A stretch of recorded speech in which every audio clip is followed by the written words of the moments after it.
And Lynette, you're seeing the PowerPoint? Just to confirm? Yes. Okay. This is Austin Rutherford, Staff Liaison for the Historic District Preservation Commission. Today is our normal regular meeting for Monday, October 12th, 2020. Just to go, before we begin, can I get an approval, or excuse me, can I get a motion for a chair for tonight in a second?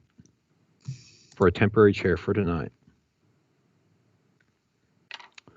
You'll have to take yourselves off mute.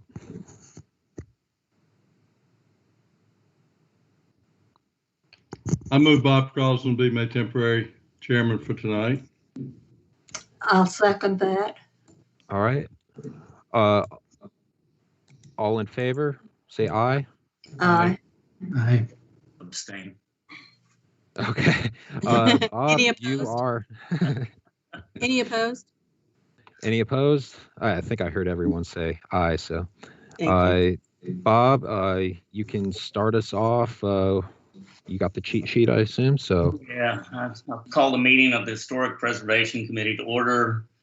Press and the public have been duly notified of the date and time of this meeting in accordance with the Freedom of Information Act. I, Robert Crossland, chairman for this meeting. My fellow members are Gene Gallagly, Corey Barber, Louisa Montgomery. Absent tonight is John Hackenberg.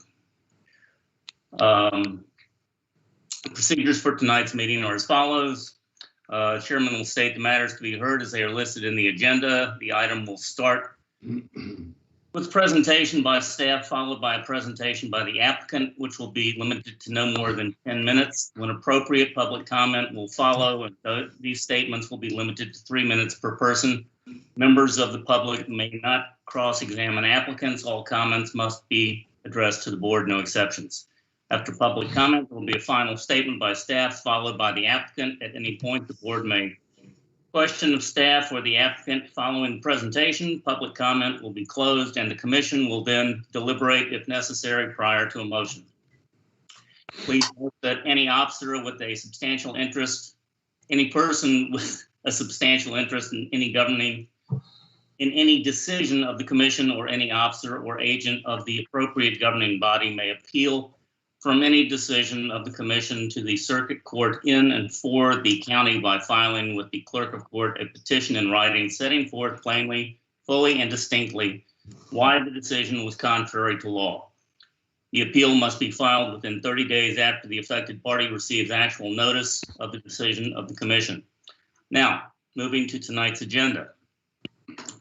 Are there any additions or corrections to the minutes from the prior meeting?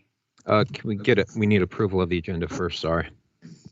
Oh, can we have an approval of the agenda? Just need a motion. Oh. A I motion? move, excuse me, Mr. Chairman, this is Louisa. I move that we approve the agenda for tonight. All righty, I'll second it. All in favor? Aye. Any opposed? All right. All right, motion passed. Any additions or corrections of the meetings from the prior meeting? And actually, we also have the minutes from our special meeting in July 7th. So that's also up for approval. Okay, a motion to approve the minutes of both of those. I so move, Mr. Chairman. Okay, second. I'll make the second. Roll call, please.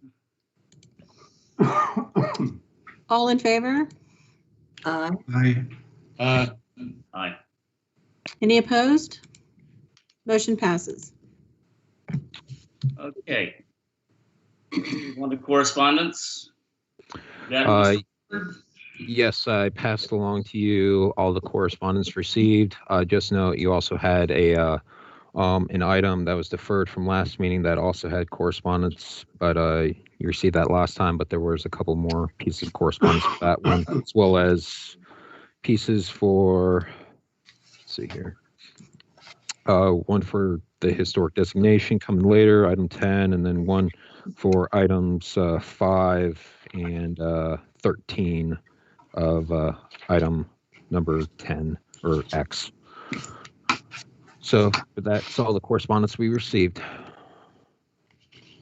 Okay, do we have any general public comment? Yes, and just reiterating, if anyone is out there watching YouTube, at the top here is the number to call in. And once you call that number, if you'll hit the conference ID, if you want your phone number to be scrambled so no one sees it, you'll need to hit *67 before going to that number. So just note that. So if there's any public comment, I think I heard Linda, if you want to. I think Linda has a comment on a specific item on the agenda. Okay. Is there any general public comment out there?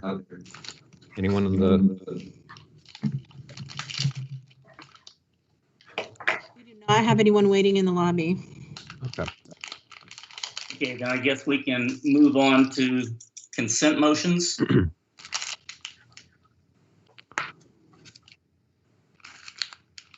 So I sent you a list of potential consent items if you wanted to review those, or you can consent them or review them. Just depends on your wish and desire.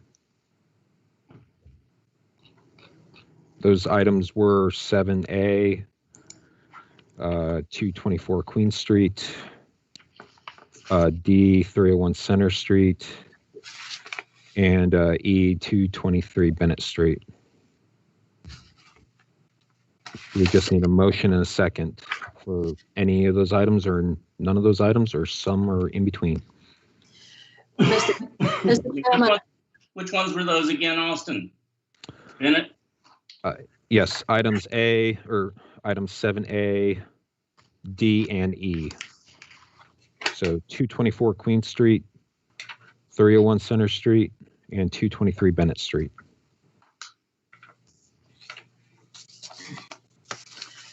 I move that we approve the consents. The consent motion. Could you just list the item number and the address, Louisa, for that motion? 203 Center Street. Oh golly. Oh wait, no, that one's not up for. 224 Queen Street, 301 Center Street, and 223 Bennett Street. Yeah, those three, right. Okay. Those, I'm sorry. I It's didn't okay. write them down, but since he spoke them, I will approve those as spoken. Okay. Just need a second and then a vote. Second. Thank you. Okay, roll call, please. Yep. Let me get this noted. One moment. All right. Ms. Montgomery, Yes. Yeah. Mr. Barber, Yes. Mr. Gallagly, Approved. and Mr. Crossland. Yes. Motion passed unanimous. If you're here for items number A, 224 Queen Street, item D, 301 Center Street, or item E, 223 Bennett Street, you are free to leave, or you can also keep on and hang out if you want to. Thank you. Okay, old business, 203 Center Street. All right. Applicant is seeking final review for demolition of a shed and addition of a terrace, pool, and new shed. If you recall, this was up for last meeting and they deferred. So just I'll briefly skim over this for you just as for recollection. Applicable ordinances are pervious lot coverage, yard requirements, accessory building limitations, BAR requirement, demolition, and denial of COA application. Applicable guidelines are garages and accessories 1, 3, and 5, additions 1, 2, 3, and 4, fences and walls 2, 4, 5, 6, 7, and 8, sidewalks, driveways, and streets number 3 and 8, site features number 1, demolition number 1 and 3, decks and pools number 1, 2, and 4. Going to staff comments, this item came before the commission in April 2019 for a preliminary comment with a similar design. The commission saw several issues of this plan, including the pool could be lowered to the ground level, the shed's mass imposed upon the adjoining neighbor at 310 Middle Street, the steeper roof of the shed should be shingle, and the shed should be moved to another location on the lot. There were resident concerns, mainly from the neighbor, as you can see there. As well. And one of the pieces of correspondence for this time was from that neighbor, I should add. Staff concerns included many of the same issues that they resolved, but also in terms of there were others. So going to this meeting specifically, the following comments from preliminary have been addressed. They did address the massing. However, there are still items that were not addressed. So the pool, as it said, could be lowered. It hasn't been lowered. The shed pool should be moved elsewhere on the lot. The steeper angled roof should be shed roof is not shingle. The amount of fill being added to the property, a wall railing instead of a wood railing, retaining the older shed to be incorporated with the new design. The terrace and shed's foundation is a different material than the home, and the retaining wall is not low and acts as a tall, imposing wall. Most of staff's concerns or the commission's concerns were not addressed from that last meeting. The current accessory shed was built in the 1950s, being that the structure is older than 50 years old. It is eligible for historic designation if you so chose. If you do choose for demolition, it needs to be based on section 156.432 I3. So either one of A or B, where A is where the building or structure is determined not to have any historical significance, or B, where the public safety and welfare requires the removal of the building or structure. However, as noted in the 2019 application, the request appears to conflict with design guidelines, garages and accessory buildings, which states keep and protect historic and older garages and accessory buildings that contribute to the special character of the old village whenever possible. The application requests a primary side setback reduction from 10 feet to under 7 feet, as the accessory structure is connected to the home by an elevated terrace. It is considered attached and therefore would normally need to abide by the primary setbacks. So if this was outside of the old village historic district, this would have to be set back at 10 feet. Per the provisions of yard requirements, however, the commission can grant a reduction based upon the precedent of the existing conditions and the setbacks of the adjacent lot and the overall streetscape pattern. The applicant is claiming that nearby 210 Center Street, however, staff went by that property and discovered that that accessory structure wasn't attached. Staff is not aware of any other primary side setback reduction of adjacent lots or along the adjoining streetscapes. So therefore, the required precedent does not appear to have been established. The applicant should note, staff did present this before the town's site development coordinator. It would appear with the amount of impervious coverage that they will need a civil engineer drainage plan. However, that is of course outside this commission's purview and purely for their knowledge for if this thing goes forward for permitting. Proposed is to apply at least 2.5 feet of fill over approximately 1,000 square feet. Per site features number 1, the HDPC has purview over fill applied in excess of 2 feet. It also states that change in elevation should only be as necessary in limited areas.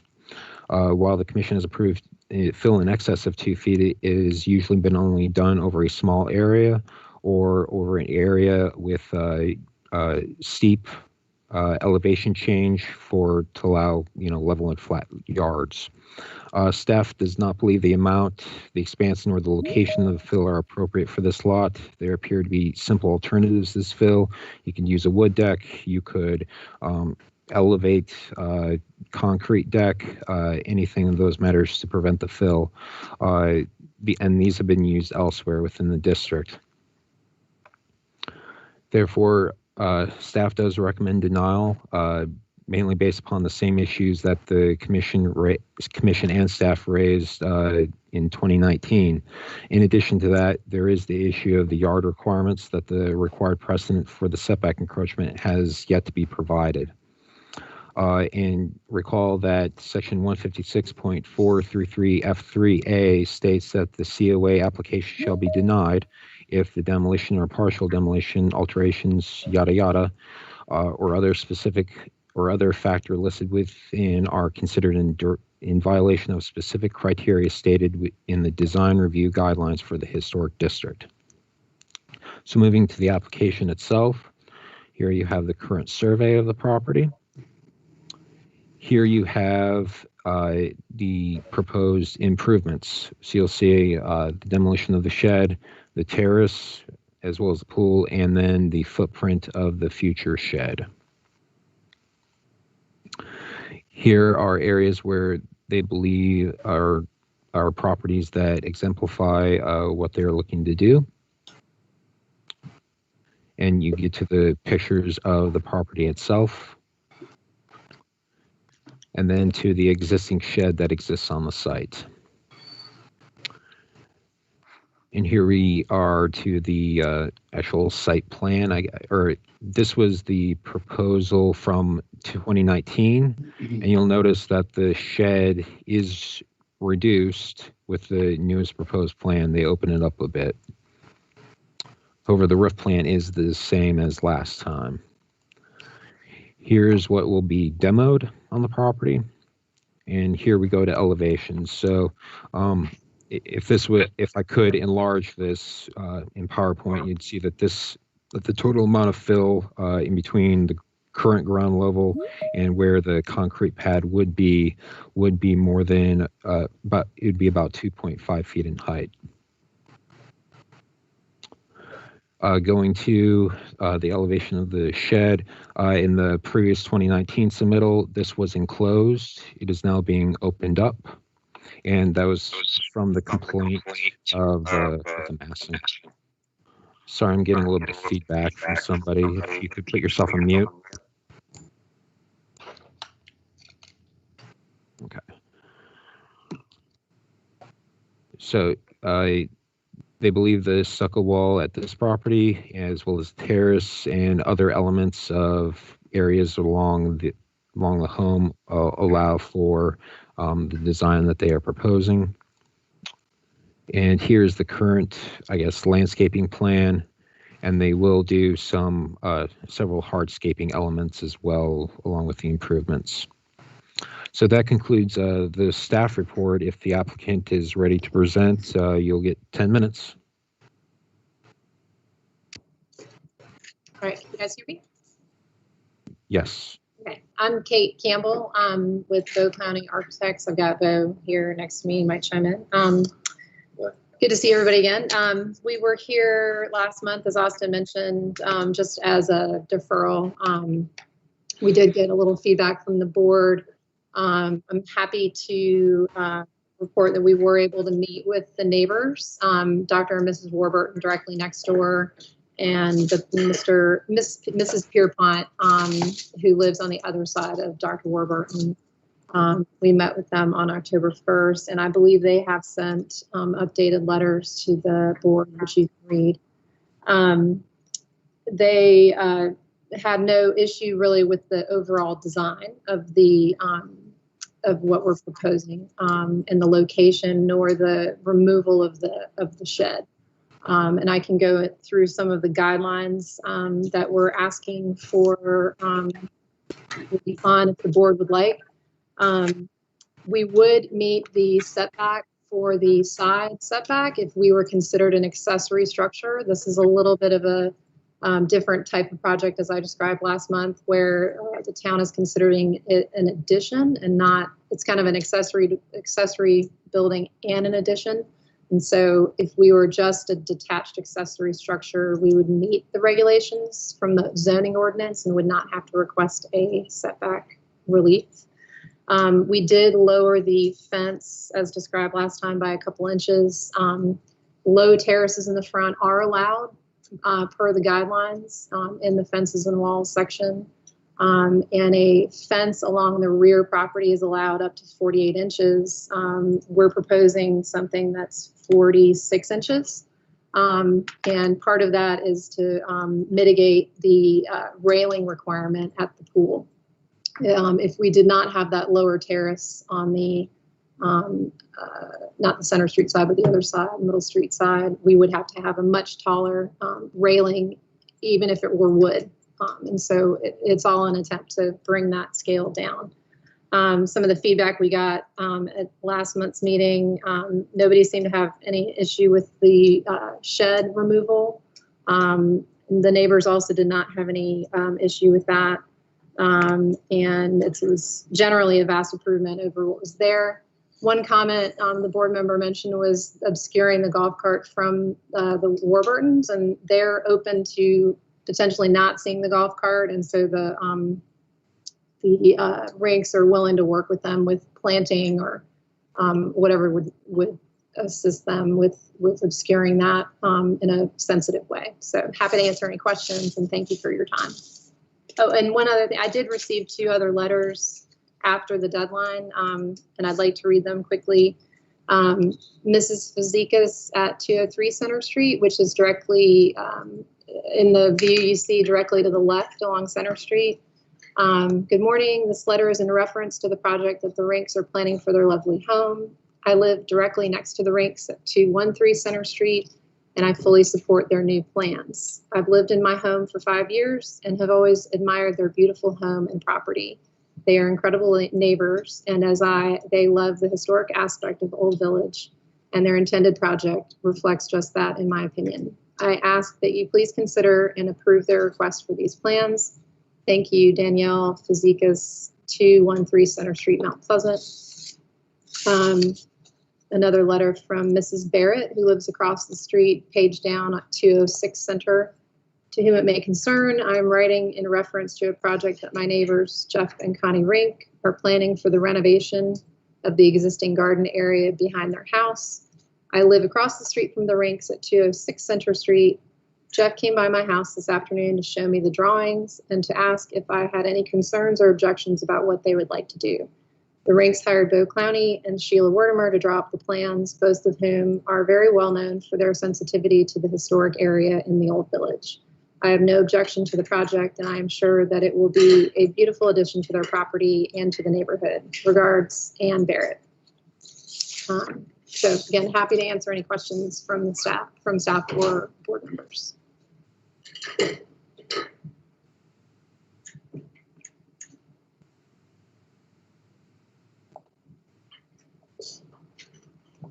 Bob, if you could ask for public comment to be open.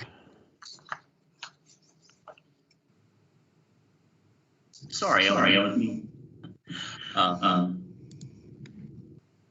yes, is there any public comment on this item?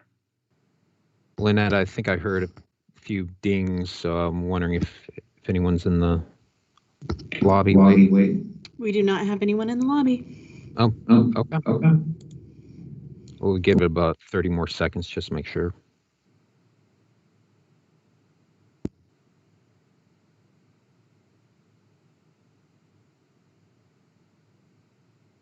Again, if you're on YouTube and you're watching us, you'll need to call in and type in the conference ID to get in. And there's about a 30-second delay between YouTube and this, so we'll give you a few more seconds here.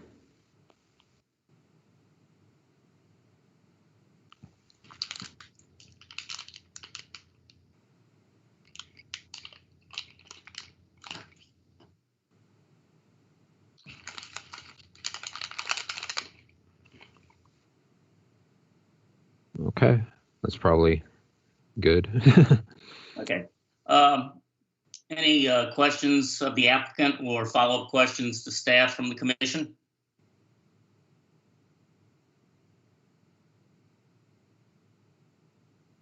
Hello? Just go through their names. Okay. Okay, Louisa? See. Oh, sorry, Louisa, I haven't put you on here for board questions. My apologies. Okay. Corey, let's start with Corey.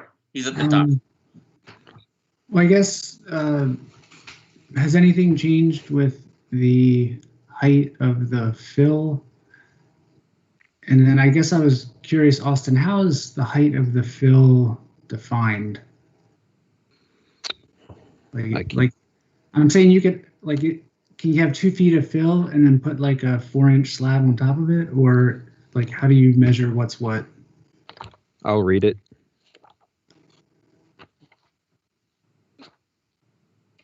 And Mr. Barber, to answer your question, we have not made any changes to the height of anything since the last meeting. Mr. Barber, here is the, here we go. Regrading or adding, this is site features number 1. Regrading or adding fill within platted lots of record should change the elevation only as is necessary in limited areas. Regraded or filled areas should not change the elevation more than 2 feet unless required by FEMA or the town of Mount Pleasant.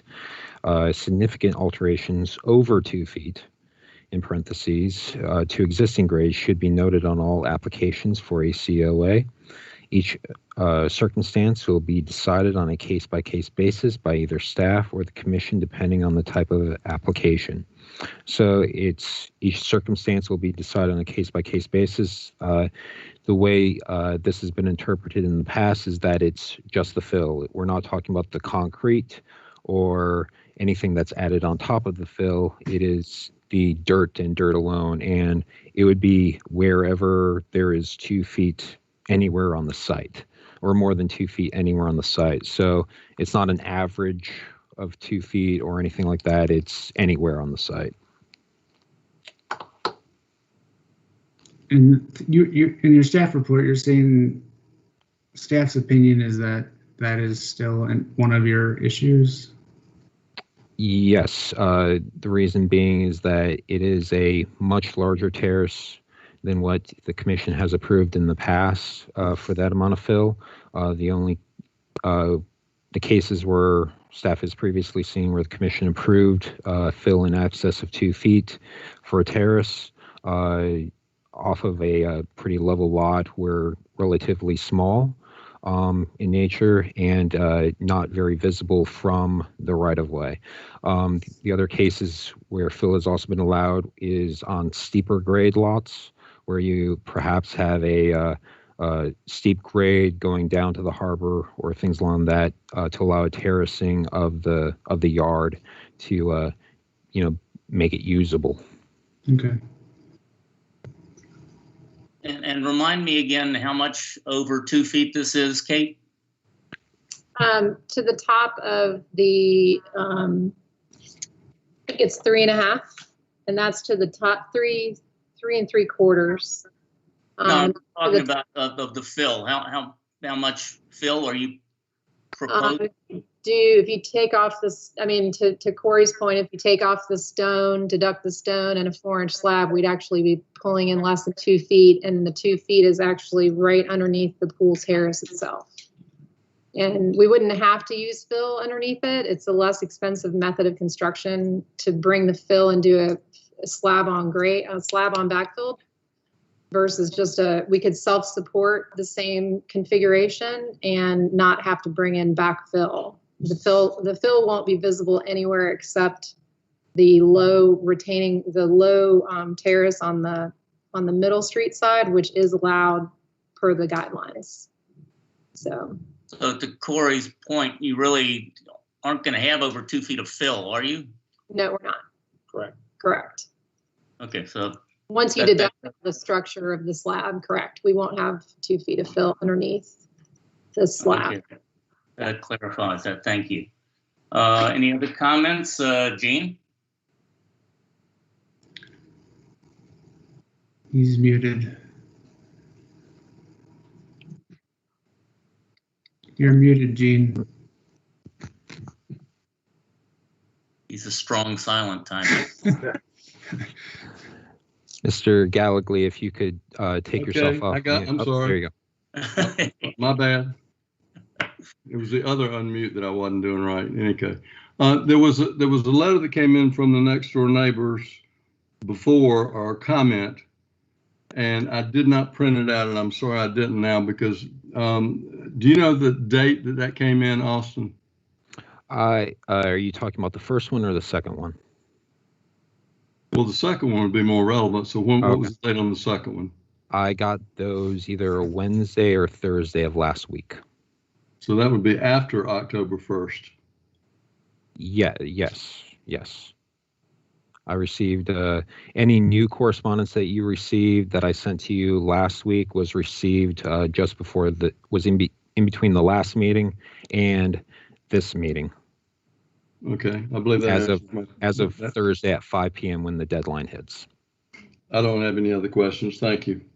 I had one more. I wasn't sure if there is a 3D view from that Middle Street side, because in the elevation you can't really read, the terraced wall that's closer to you versus the wall to enclose the pool. So in the elevation it looks very tall, but in actuality there's layers to it. As this addition is less than 50% of the value of the structure, a 3D rendering isn't required. Okay. I guess my comment is that like this view is a little deceiving as to the height. And then the other question, you said this was over 1,000 square feet of terrace area. Is that deducting the pool area? That was a deduction of the pool area. Okay, so of just the raised portion, it was about 1,000 square feet. Okay. Yes, by at least, yes. But that's a moot point if it's under 2 feet, I guess. Yeah. Yes, that is indeed the case. Does if this is on fill, is that, I guess the issue of like it's connected by structure to the main house, and you're saying, Austin, like fill counts as structure? I specifically brought this application to the zoning administrator, who determined that it is that it would not be meeting the very definition of detached. And I'll read you the section in our zoning code that deals specifically with that.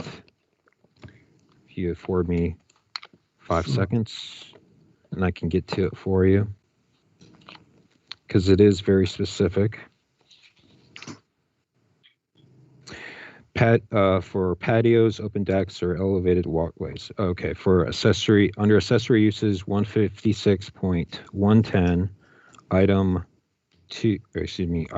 A10, if structure is connected to the main building by anything other than a grade level walkway, it must meet the minimum setback requirements for the lot. Having shown this very application to the zoning administrator, he had determined that it is connected and therefore must meet the main structure for the lots, in this case a side setback of 10 feet. And the zoning. Okay, so he's saying the fill is structure even though it's the new grade, but they're saying that that's not an at grade walkway.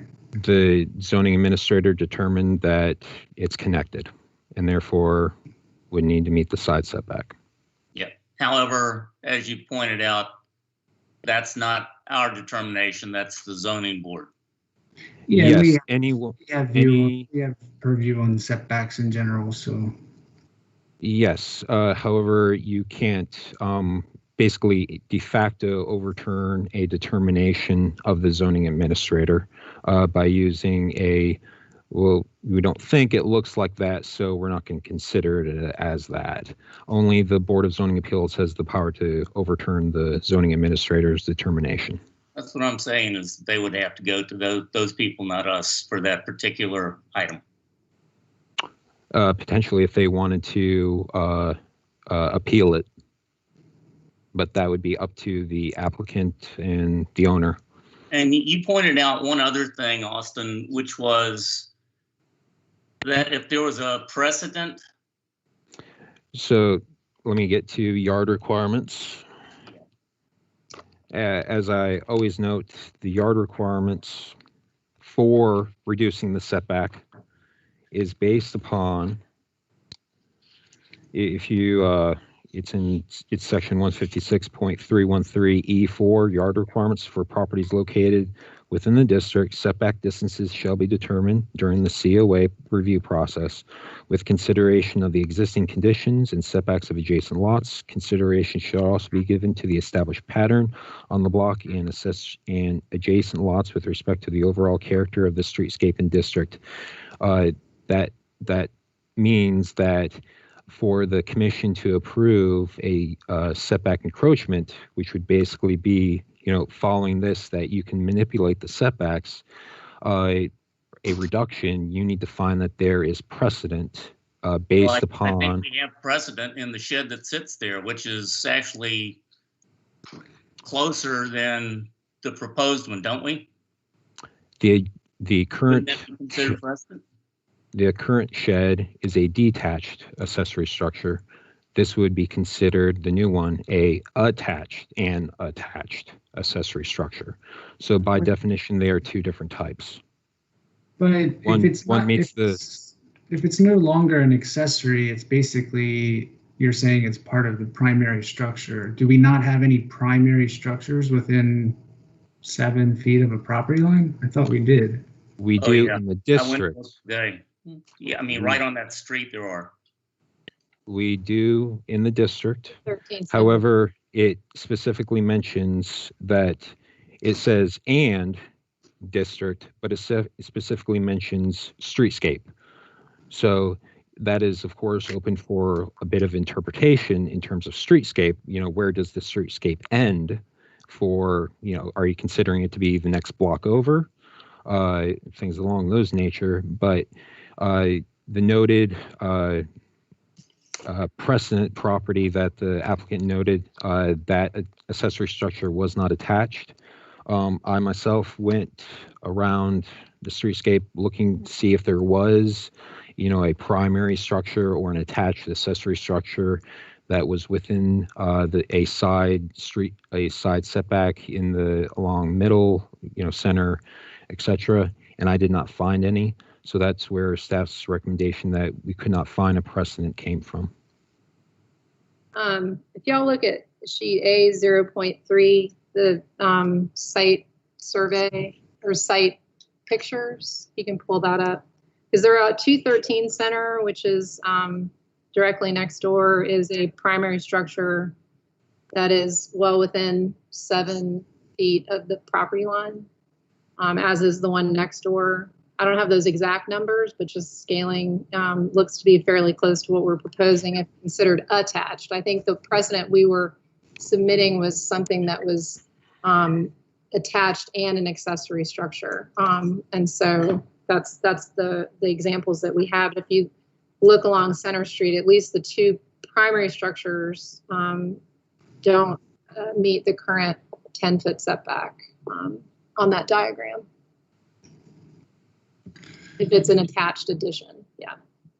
Yeah, that's what I noticed today going down that street, is how close they are to what would be the left side. Correct. Okay. So I've basically, let me get back to where Those we would are. be attached, not detached. If that is the case, yes. I don't have any further comment unless the applicant has further comment, and then we can close the public comment after that. Lisa, are you still there? Oh. Louisa, you might have to take yourself off mic, off mute, rather.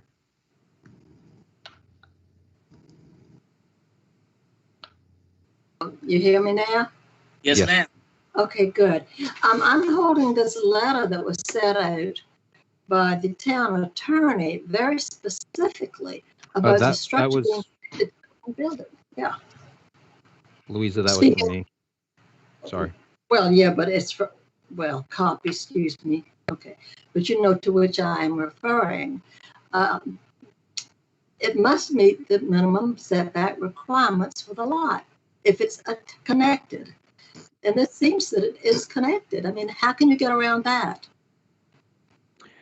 You can't get around that unless there is the precedent set by adjacent lots, the existing conditions, or the existing streetscape along near the property. So if those conditions exist nearby, that would set the precedent. And that's what Kate was just pointing out on the previous Right. graphic. Yeah. Yes. Yeah, the house next door on Center Street's right on the property line, it looked like.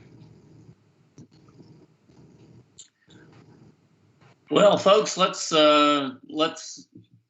make a move on this one. Did you close the public comment? Unless we have no public. sorry. No Well, public. the applicant does have a rebuttal process if they if anything else needs to be said. I'm good. Okay. Now you can close the public comment, Mr. Carlson. Okay, we'll close the public comment. And do we have any motions? Do we have any additional discussion that the members would care to have? So please note, if you do wish to approve with demolition, you will need to, let me go, I know it's a lot of slides to go through, but let me get back to it. Just note, you need to approve demolition based upon one or more, let me see if I can find it, item A or item B of section 156.43 to I3. So I'd like to make that motion. Yeah, I think it qualifies for A. So For demolition. so are you making a part? Okay. Do I have to make them separately? No. You can make it a part of the combined motion. Okay, I'd like to make a motion that we grant the petition of the applicant based on the thing you just cited, Okay. whatever that number is. Item A, correct? Yes. Austin, can you go back to that slide, please? Yes. Sorry. Too quick. So you just cite reference in item A. Bob, if you could cite that. And go to the next. Site 1.443. That I or L? I believe it's an I. That an I? Yeah, that's an I. 3A. Right. Okay. I continue your motion if you want to approve the yard requirement based upon the precedent. Right. And I don't know what that section is. You sent a thing to me earlier. It's section 156.313E4. Okay. Have we got that, or do I have to say it again? I'm sorry, you're saying approval of the yard what? I'm sorry. Of the plan. Setback. Based on The setback encroachment, Lynette. Thank you. Is it only for, so right now I just have approval for the demolition based on section 156.432 I3A and approval of the setbacks based on 156.313E4. And you'll just need to, Bob, continue that for approval of the rest of the submittal. and approval of the rest of the design as submitted. And if there are any issues with the zoning people, they can take it up with them. I'll second it. Thank you. Can we have a roll call? Certainly. Mr. Gallagher? I believe you're muted. Yes. Thank you. Mr. Barber, Yes. Ms. Montgomery, Yes. Mr. Crossland. Yes. Motion unanimously passed. Thank you. And apparently the neighbors are happy, so that's a good thing. All right, moving to the first item on tonight's current agenda. Here. Item A was approved previously. Okay, 324 Pitt Street. Yeah. Someone's got like the YouTube and the Teams open or something. Miss Drake, if you could just turn down your speakers, we're getting a lot of feedback from you. Let's see, how do I turn down my speaker? Could you just put yourself on mute? I did. I just Great. can bring it back. How do you turn down your speaker? Still getting feedback. If you can keep turned down or. I'm not sure how to turn it down. Hit the mic icon, and that'll mute you. No, she knows how to mute. She's trying to turn it down so she can not have the feedback while she's speaking.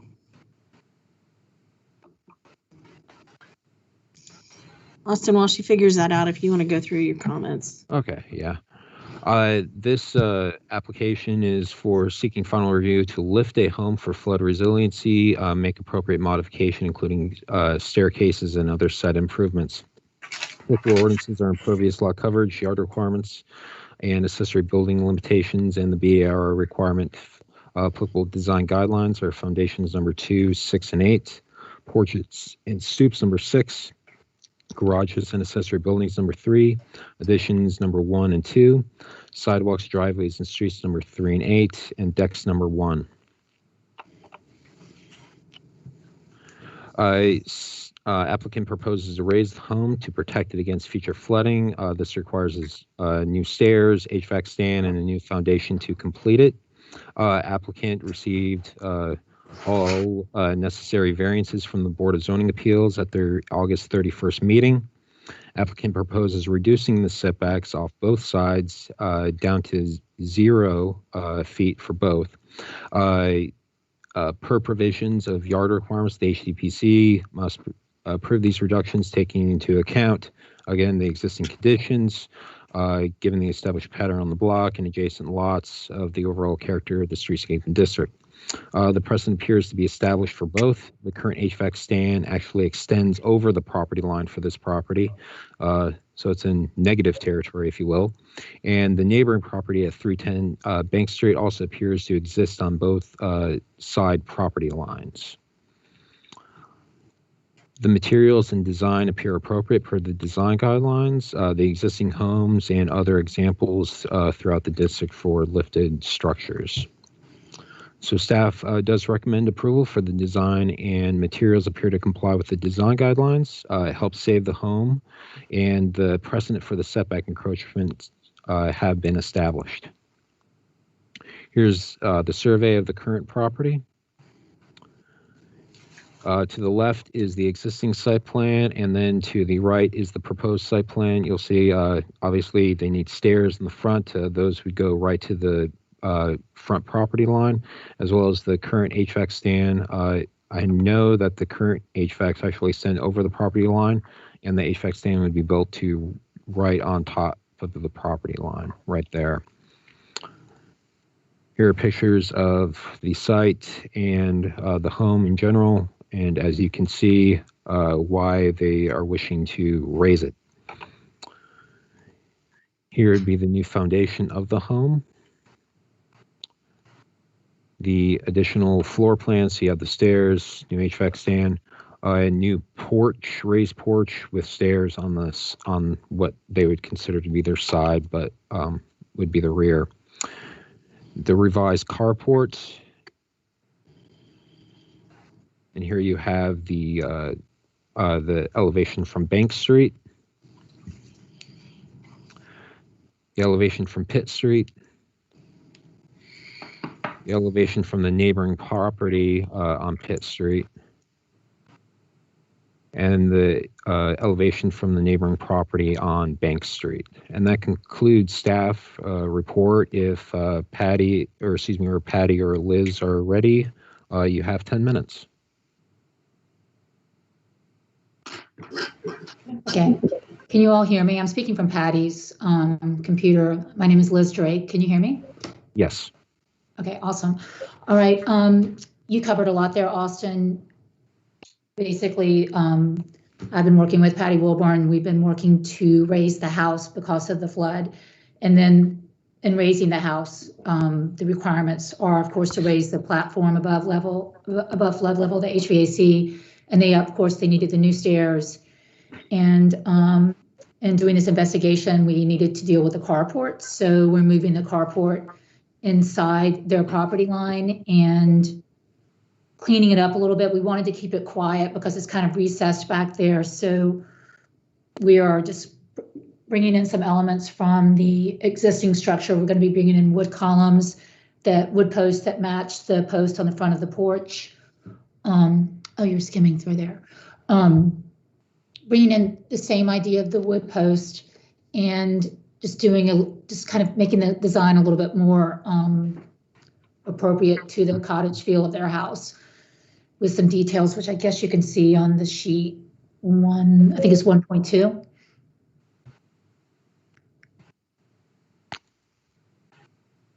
Am I going the wrong way? Sorry. Yeah, you were on it. It was the one with the 3D of the carport. The barbers had asked just for a place to hide the trash cans and everything. So, and because this all backs up to the side of the house, the new construction on Carr Street, just trying to give them a little bit of privacy with these louvers, hiding the trash cans and stuff at the back of the carport. And the louvers are an idea that we are also using at the new landing, the side landing of the house, because once again, with the new structure, giving the barbers some privacy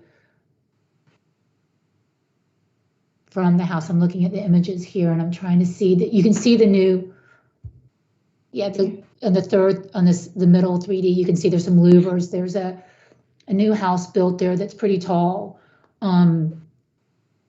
So we're just trying to get some louvers there, and we're continuing with the other architectural elements of the house. The X railing will be running cable rails through there, and the new raised foundation the house currently has brick.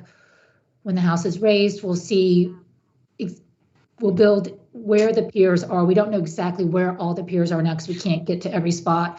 We'll raise it and we'll do brick piers just to continue the vocabulary of what is there now.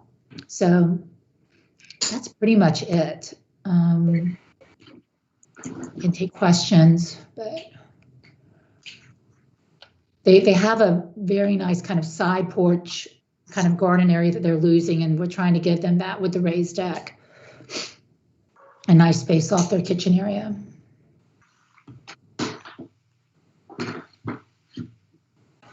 Okay. Are you completed, Mr. Rick? Do you want to see anything, Patty? I mean, yeah, it's pretty. I feel like it's pretty direct. All right. Just looking. You have any comments from the public? Lena, do we have anyone waiting in queue? We currently do not have anyone in the lobby. Okay. Just wait a few more seconds.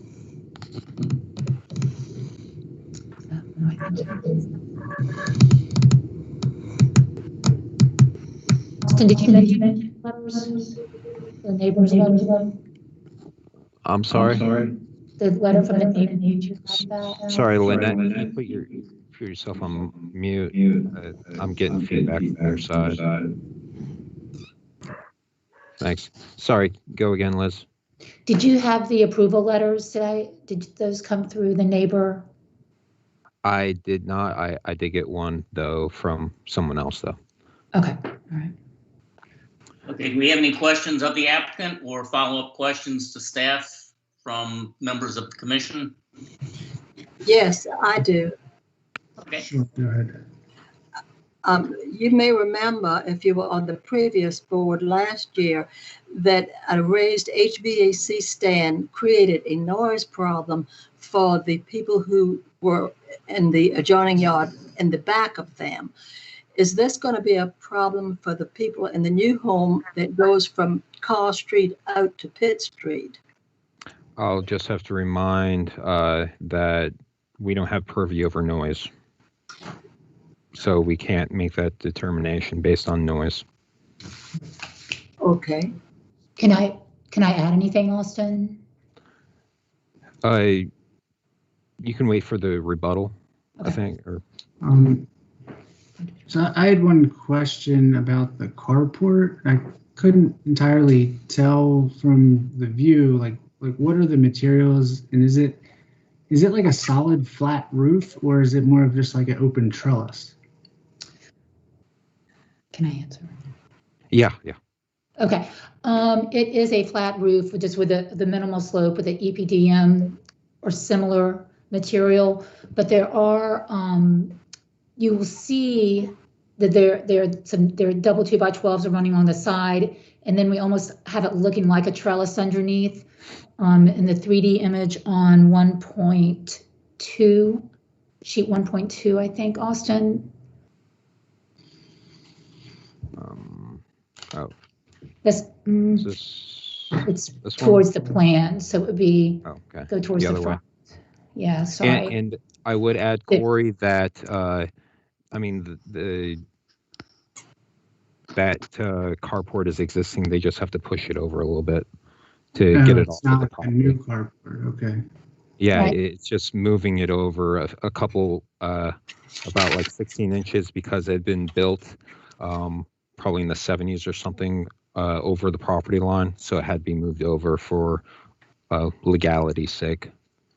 If it were new, would that type of roof be allowed, or would that be not allowed under the guidelines? Just curious. The guidelines do say not having a flat roof. However, since this is an existing structure, it is what it is on the property. So. Okay. Any other comments from the board? No, looks like a vast improvement and a necessary improvement. Nobody likes a flood. Nope. Okay. We hadn't heard from Gene if he had anything. Comment from you? We hadn't heard from Gene in case he had anything. Hang on. Oh no, I'm off. No, I'm good. And I thought this was one that we could approve as presented. The issue why you couldn't is that your motion needs to specifically clarify the yard requirement issue with the setback encroachment. So that's the reason why we couldn't do a consent. Okay. Well, Okay. could you flip to your slide that has the relevant ordinance? Staff doesn't have any rebuttal. I didn't know if Liz has anything, and then we can close public comment after. No, I think we're good. Okay. Okay. Let's You now close close public comment. Okay. And go to board deliberation. We've already had that. So here's the proposed motion. You could read this verbatim, make up your own thing. Depends on what you want to do.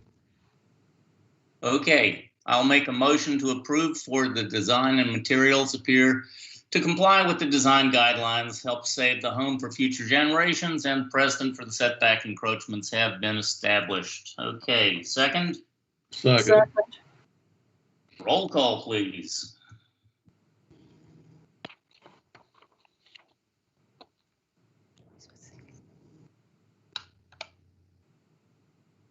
Lynette, you there? Sorry, that would be the setback encroachment as presented. Yes. Yeah. Thank you. And that was Mr. Gallagher that seconded. All right, Ms. Montgomery. Yes. Mr. Barber, Yes. Mr. Gallagher, Yes. Mr. Crossland. Yes. Motion unanimously passed. Okay. Okay. Item. Thank you. Thank you. 957. Yes. Yes, applicant is seeking. Please. Oh, sorry, Lynette, can you? Thanks. 957, applicant is seeking preliminary comment for extensive modifications and additions to existing home. I will mention that the applicant reached out to me a couple days ago and said that they'll actually be doing a demolition instead, but the design will remain similar, if not the same, for final. So just mentioning that. In this home was previously approved for demolition, as I'll get into later. Applicable ordinances are impervious lot coverage, VAR requirement, and parking requirements. And then applicable design guidelines are foundations number 3 and 8, roofs number 11, porches and stoops number 9, additions 1 and 2, sidewalks, driveways, and streets number 3 and 8. Again, the home was previously approved for demolition, so we are not needing to go through that parameter tonight. However, the home design has drastically changed, and in fact, the architect changed. So just note that. As this is preliminary, again, some materials and details are such as paint color and fencing design haven't been provided, but those will need to be provided for final review, among other issues that need to be done.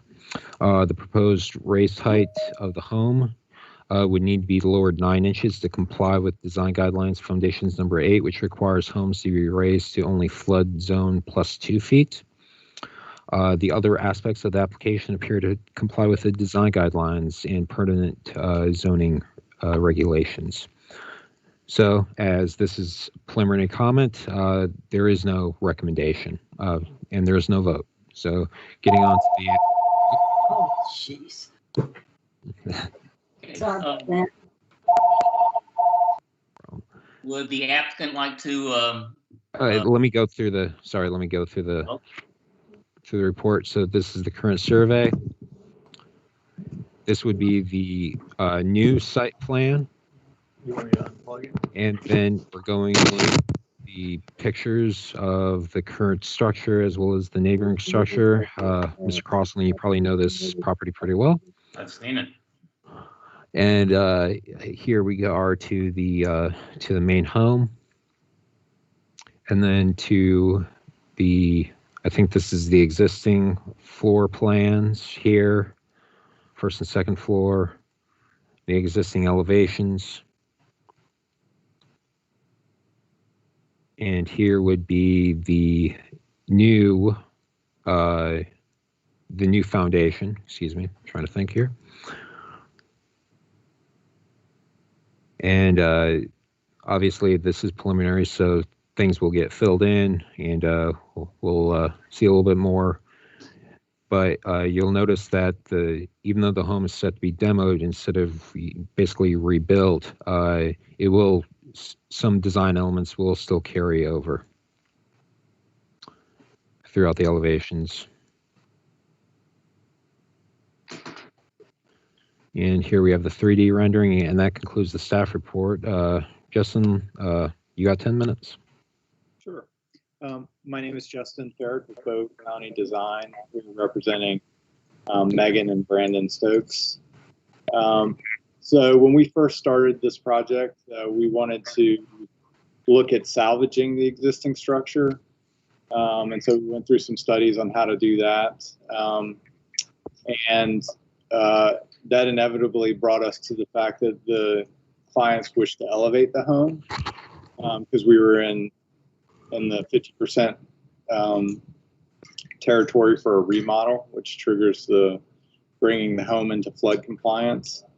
So a couple of the design features that we have established were essentially taking the original front volume of the house and adding a new wraparound porch on the front of that, which is very much in keeping with the old village And as you can see from the streetscape, fits in very nicely with those houses on either side. Additionally, the original home sort of had an asymmetrical entry sequence, and we've actually provided more of a center hall relationship with the triple French doors across the front of the house. And so really looking at precedent within the village and strong historical forms, we feel like we've taken a house that was lacking some character to it, and we were able to really bring it up to a level befitting of the street and for this property. Having gone through that process and in consultation with several contractors, we've come to the conclusion that it's going to be less expensive to actually just go ahead and demolish the home and build it back new. And particularly when we were looking at some of the structural modifications that would have to happen and the shoring up of walls and things like that, it's actually cheaper and easier to build it brand new. So the intent moving forward for our final application is not to come back to you with an entirely new design, but in fact to come back with what we're presenting here today with some very slight modifications. And some of those modifications not represented here would be some minor increases in floor-to-floor height.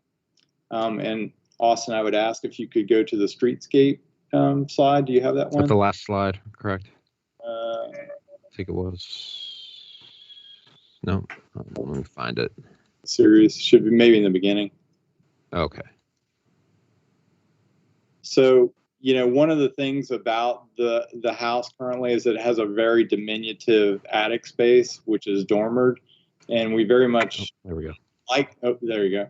We very much like the look of that, but at the same time, we actually think the home will improve its appearance with raising the eave line of that second floor a little bit. And actually, if you look at it in relationship to the houses on either side, we believe it'll fit nicely in. So currently, the first floor level is a little bit shorter than we want, so we'll probably increase that a little bit, and then we'll increase the height of the second floor roof as well, which will provide a little bit more usable space on that second floor. And we actually it'll greatly improve the look of the house in general.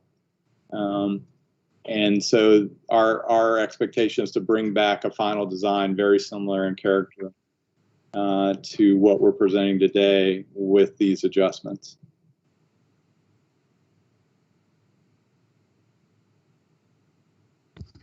Sorry, Justin, are you done? I am done, yeah. I'm happy to take any comments or questions. Okay. Any get to the public comment. Just a second.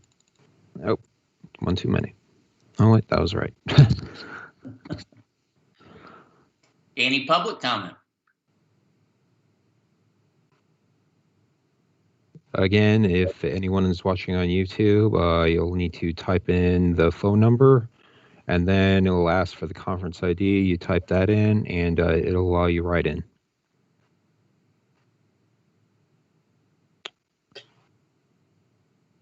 It doesn't seem we have any. Any questions from the applicant or follow-up questions from staff, commission?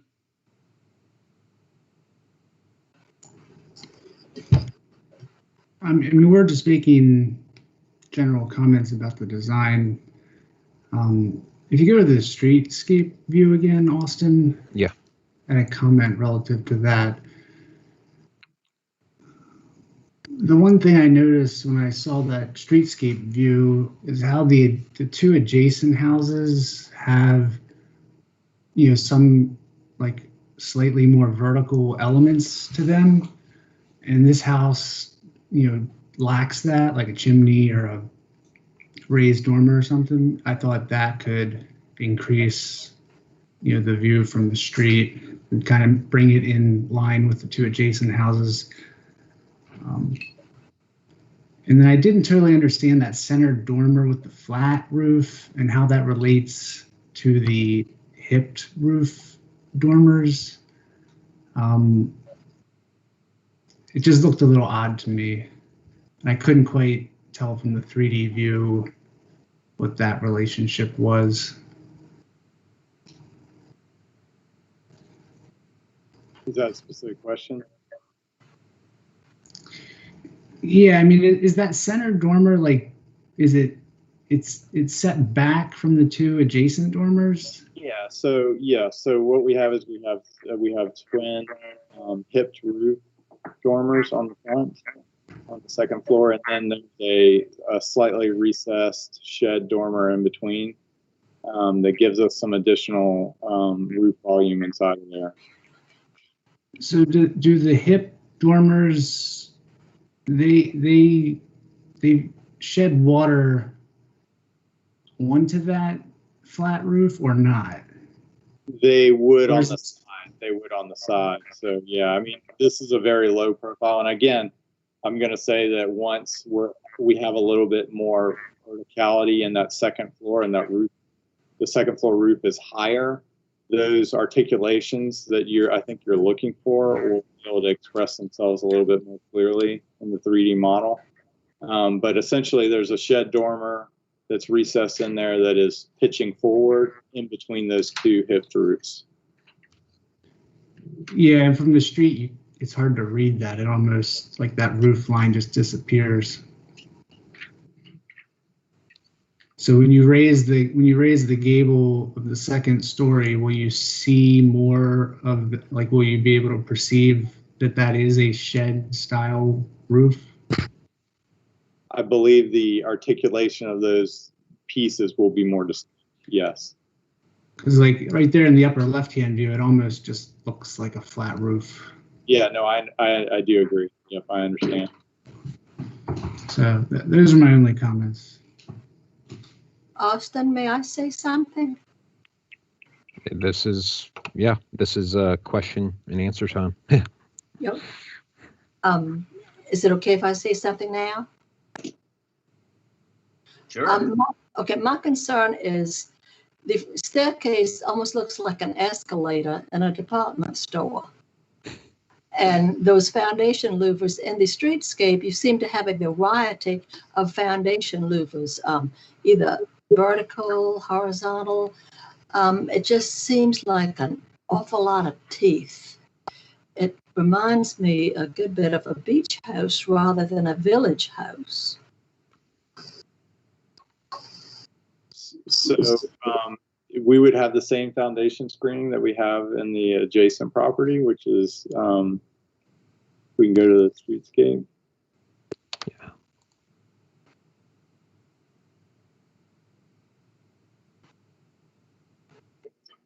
Yeah.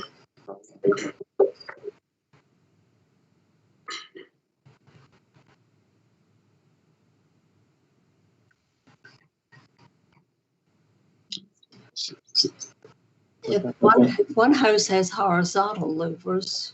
Right. So the one on the left has the horizontal louvers. I believe it also has their front-facing garage doors. There, garage doors. This what we're proposing are on the side of the home, and we would have a vertical. We would have a vertical board or louver in the skirt board that has to be 40% open because of the VE flood zone. Right. Yep. So it'd be similar to what you see on the right. Okay. What about that staircase? It really looks awfully, it has to be steep, of course, but it really does give me the image of an escalator in a store. Right. Any difference you could make on that to keep it from looking so stark? We could always look at turning the stair at the bottom, which would shorten that a little bit. Or we could change some material as you come up the first couple risers. Right. Part of the balancing act is obviously dealing with the flood elevations, and I know Austin has mentioned some changes that are forthcoming with that as well, which could address a little bit of the height. The other issue too is that particularly in the 3D view, you're seeing typically what we would do is we would have the first third of the stair sort of encased with lattice or enclosure, so that you wouldn't have the bottom portion of the stair go all the way down to the ground. without it being partially enclosed. And I think the way the 3D model looks, it just shows it as a diagonal plane going into the ground. So was there a plan showing the relationship with the front of the house to the street and the adjacent houses? Like, is this one pushed back because of that long stair? So it's actually the exact same relationship as the house to the right of it. So essentially, we've moved the house forward on the lot a little bit, but the stairs themselves encroach 4 feet the setback, which is essentially what is happening with the adjacent property as well. Okay. There was a previous one. I could have sworn that there was one where it shows the setback of the adjacent homes in relation to the setback of the home. I just can't find it. Yeah, I mean, you were saying that matches the closer home, but I guess my question is like, how, you know, the other home that's further away, you know, like, I guess I'm just curious what that difference is. Yeah, no, they're pretty much in line along the street edge. I believe the one to the left might be pushed back slightly more, but again, that's because they're parking in front of the home. The one to the right, and this one, they're essentially the front porch. The front face of our porch is in line with the front of their mass as well. And the stairs has their same relationship. It's just that stair turns and goes in both directions. And again, you have to remember as you see these models that they're naked without any of the landscape in front of them as well.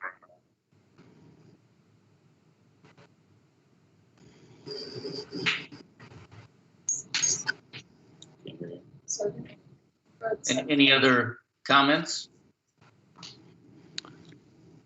I don't believe Gene had been able to pipe in. I wasn't sure if I was still on unmute or not. I wish Louisa had not said anything about that escalator, because I didn't even notice it until she said it. And now I'm thinking maybe a broken staircase or something other than that, going from one to the other. It does look like an escalator. And I think that could be enhanced very easily.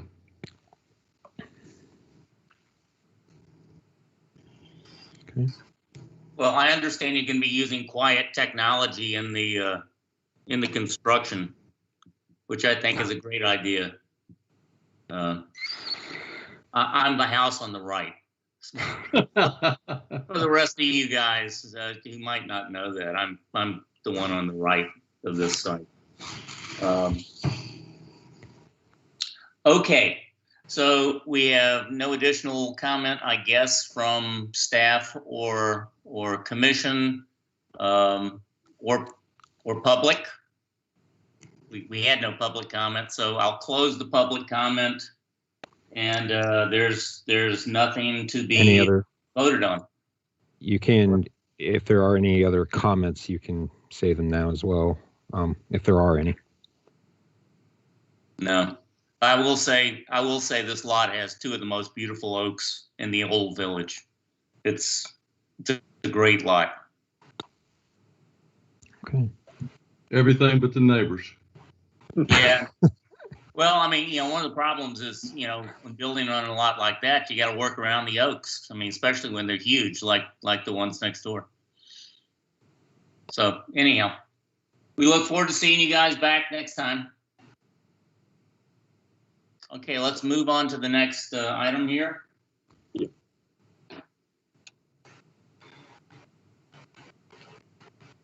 So these 2 got approved. So we were going on to item 8 of staff approvals.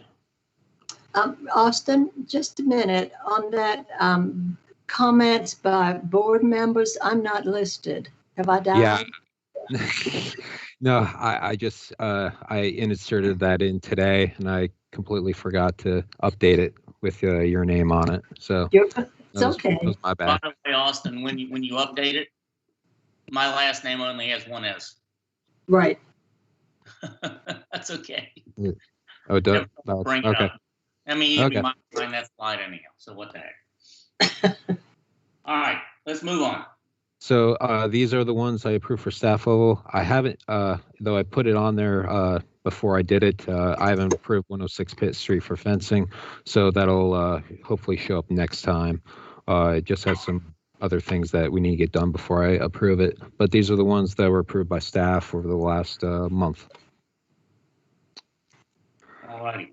I think that brings us to consideration for the vested rights extension for 967 Royal. Yes, so if I think Louisa probably remembers this one showing up for the past long time.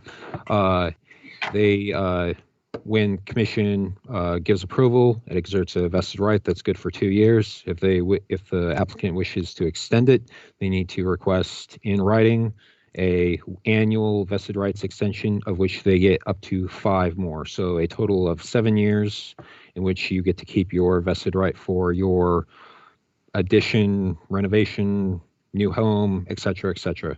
You get to do. This is the third out of the 5 for this applicant. It was requested before it expired again, and there have been no land development regulations that would forbid it now. So in accordance with state law, the commission must approve it.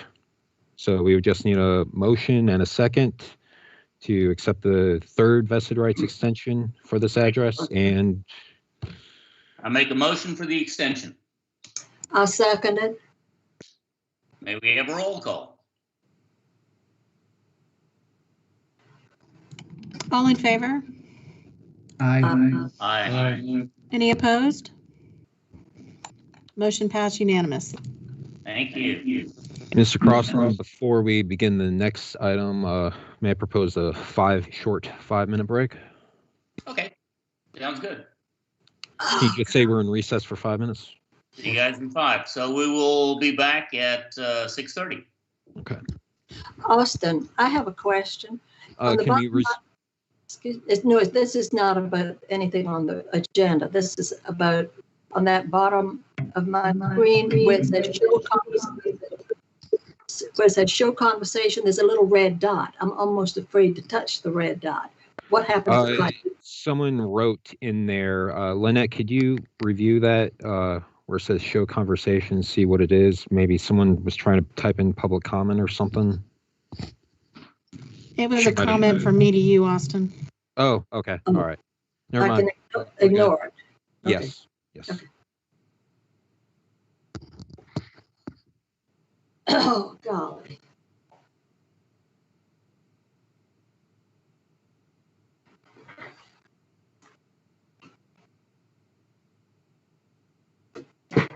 Mm.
Properties under consideration for a historic designation recommendation to Town Council. Mr. Rutherford, would you? All righty. So this has been a long time waiting from our off again, on again, off again meeting in April to now. So just some background information for those watching on YouTube. In November 2019, Town Council approved a text amendment moving the qualification date from historic designation from a pre-1936 to a rolling 50-year target, that in keeping with the national standard for historic districts. The commission decision tonight is only a recommendation, and the final decision lies with Town Council. So again, no final decision here tonight. They'll be going to Town Council at a future date. When they do go to Town Council, that will be for a public hearing, and again, that will be scheduled in the future, hopefully in January, but we'll see.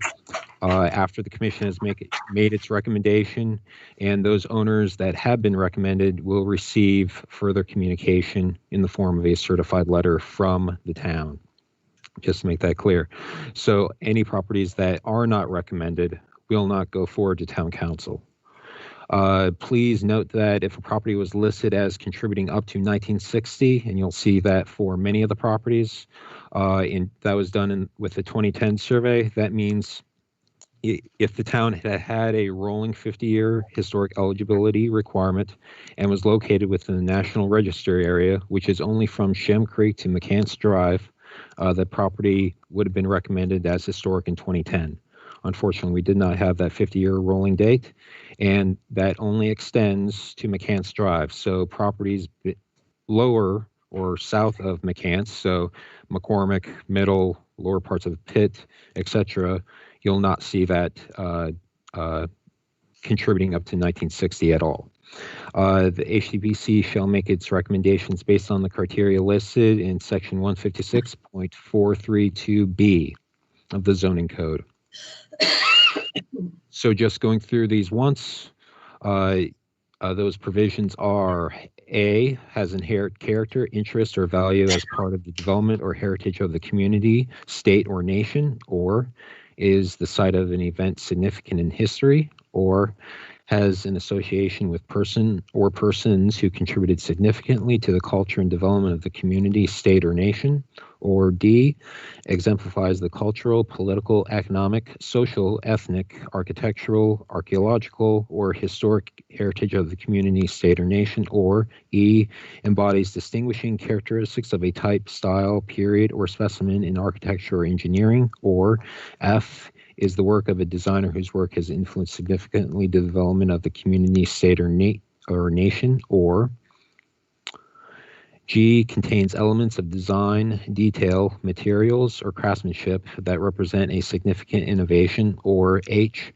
is part of a related to a distinctive element of community planning, or I, represents an established and familiar visual feature of the neighborhood, waterfront, or community, or J, represents an archaeological site to be a prominent land feature with significance to the development of the historic districts, a prehistory site, or other culturally significant place important to the history of Mount Pleasant, the historic districts, the state, or the nation, or, and this one is new, K is new as of June, when it was added by Town Council, embodies distinguishing characteristics of a type of land development character through the prevailing patterns of existing lots, densities, spaces of homes, lot sizes and shapes, and other characteristics that exemplify the culture, traditions, beliefs, practices, lifeways, arts, crafts, and social institutions that constitute the heritage of the community. Before getting into these, I will note that and we'll keep these as we go along. Item 5, 102 Pitt Street, asked to be deferred to next week for our special meeting. And item number 13, 826 Pitt Street, asked to be deferred to the special meeting in November. At this time, Mr. Crossan, if you could ask for all public comment for these items to be addressed. If the person is an owner, however, they will be able to, and was invited, which was done for item number, Let me get to it. 11704 Pitt Street. That owner can wait for that item, but any public comment can be done now for anyone else out there. Do you have any general public comment on this area of interrogation? Miss Balzac, I believe you were wanting to speak if you're still out there. We'll give it 30 seconds just so anyone can call in.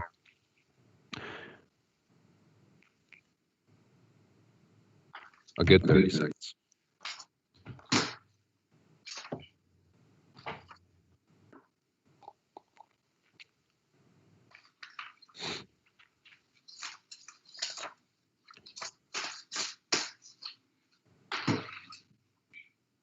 Alrighty, I think you can close the public comment, Mr. Crossland.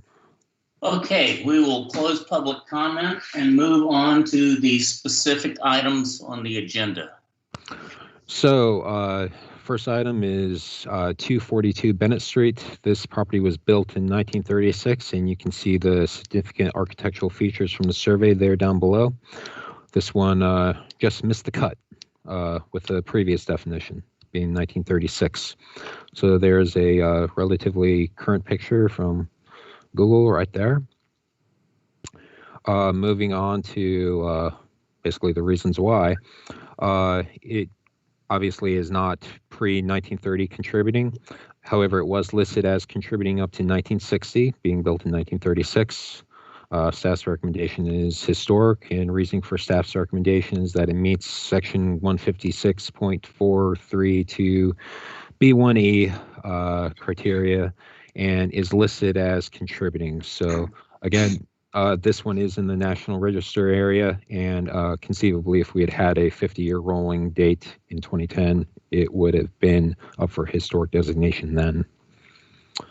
And then you can see what item E lists as the defining character. Again, for that list, for the qualifiers, all you have to be is qualifying for one.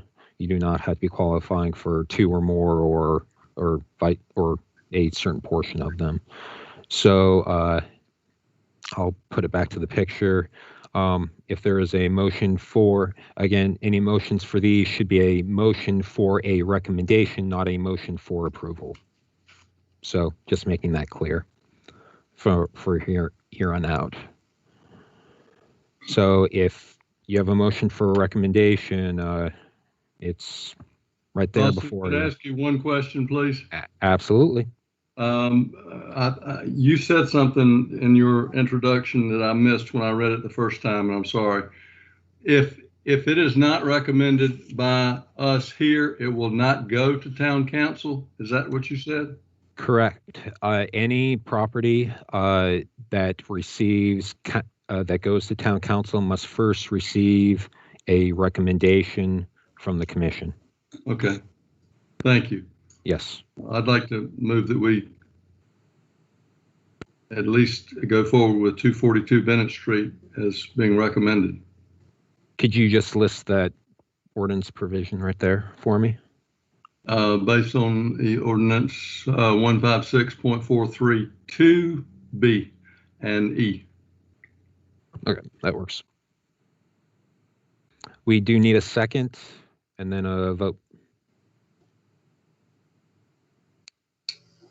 I will second, but I want to discuss first before the vote. Absolutely. It is one of a kind. It is the only one like that in the historic area. So that in itself makes it a little different. It is of the period, which is very unusual for the village area. Brick, that sort of thing. So I will be happy to second it. You can have further discussion, or we can go straight to a vote if you'd like. I'd like to have a little further discussion. I think, one of the things we need to be mindful of is opening the floodgates, calling a lot of things historic that might not be. my personal feeling is we should ask, is it special? Is it noteworthy? Nope. Would its absence detract from the appeal of the historic district? Would it be worthy of historic designation if it was 2 blocks away outside the historic district? Now, I think this one probably is special. I think this one really is, noteworthy. But I think in all of the ones that we look at tonight, we really need to think about, if this was 2 blocks away, would you consider it a specimen, historic? Are there plenty of them out there, on this side of Coleman? In this instance, I agree. This is kind of a specimen. So I agree on this one. Can we have a roll call on it? Or do we need a second? Well, Louisa seconded. Okay, then let's have a roll call.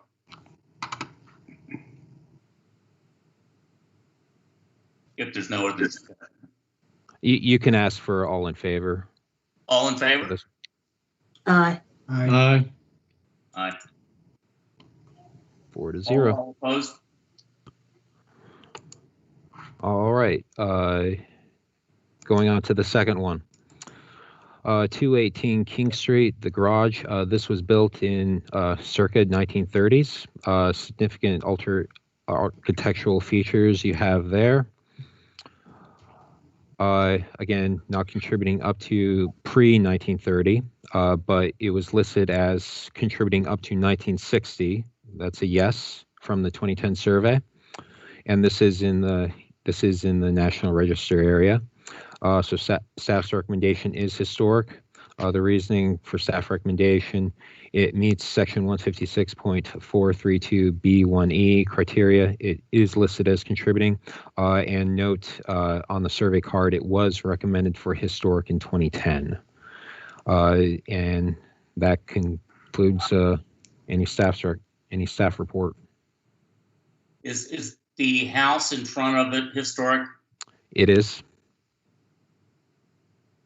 It is already pre-existing as historic, and a good rule of thumb is typically, unless you're dealing with an extreme case, is that you and this is for future reference, you never want to necessarily have a accessory structure be historic, but yet the main home not be historic. So, good rule of thumb there going forward.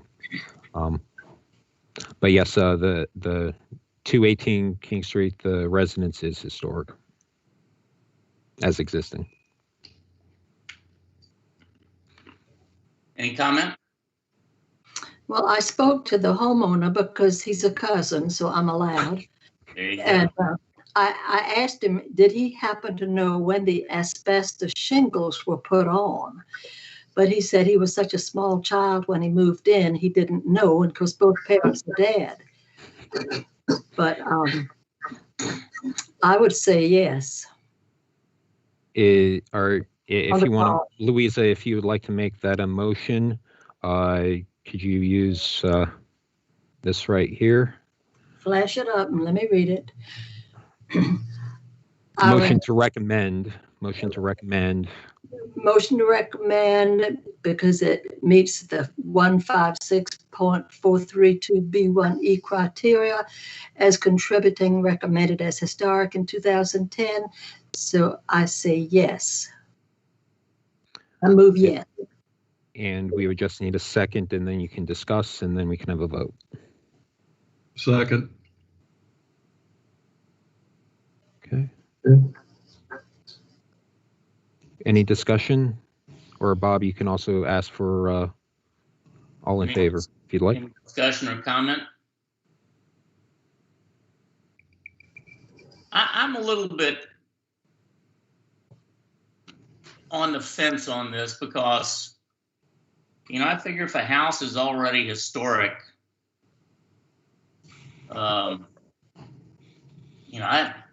garages and sheds just don't float my boat. I got to tell you. I mean, it's just, I mean, you already have to jump through hoops to change anything on your property if you're in the historic district.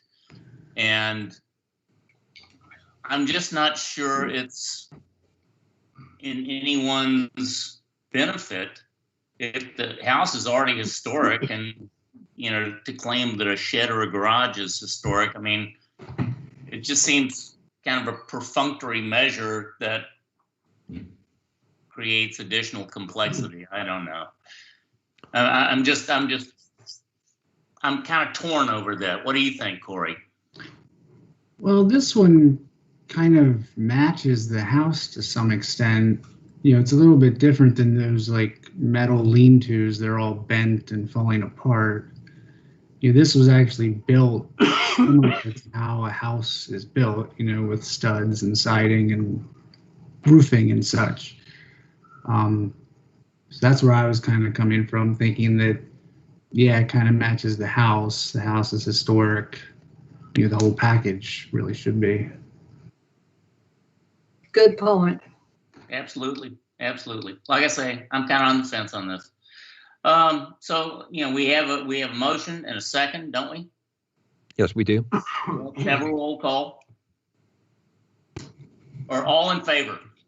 Aye. Aye. Aye. Let's do it. All right, next item. Or is there anyone opposed? I believe all four were. Thank it was you. unanimous. Just wanted to make sure to get it on the record. Gotcha. Okay. All right. Item number 3 is 104 Mary Street. It is at the corner of Mary and Toomer. You probably walk past it and everything. Built in 1938. I will mention that this is one of the few homes that's of this age that is still in the same family.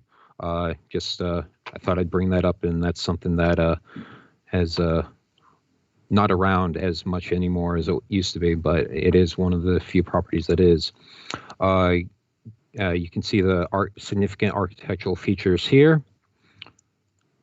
As it was not pre-1930 contributing, however, it was listed as contributing up to 1960. Staff's recommendation is historic, and the reasoning is based upon item E, as the 2 previous ones are. And that, that concludes my spiel. Any comments? Thoughts? Motions? Question.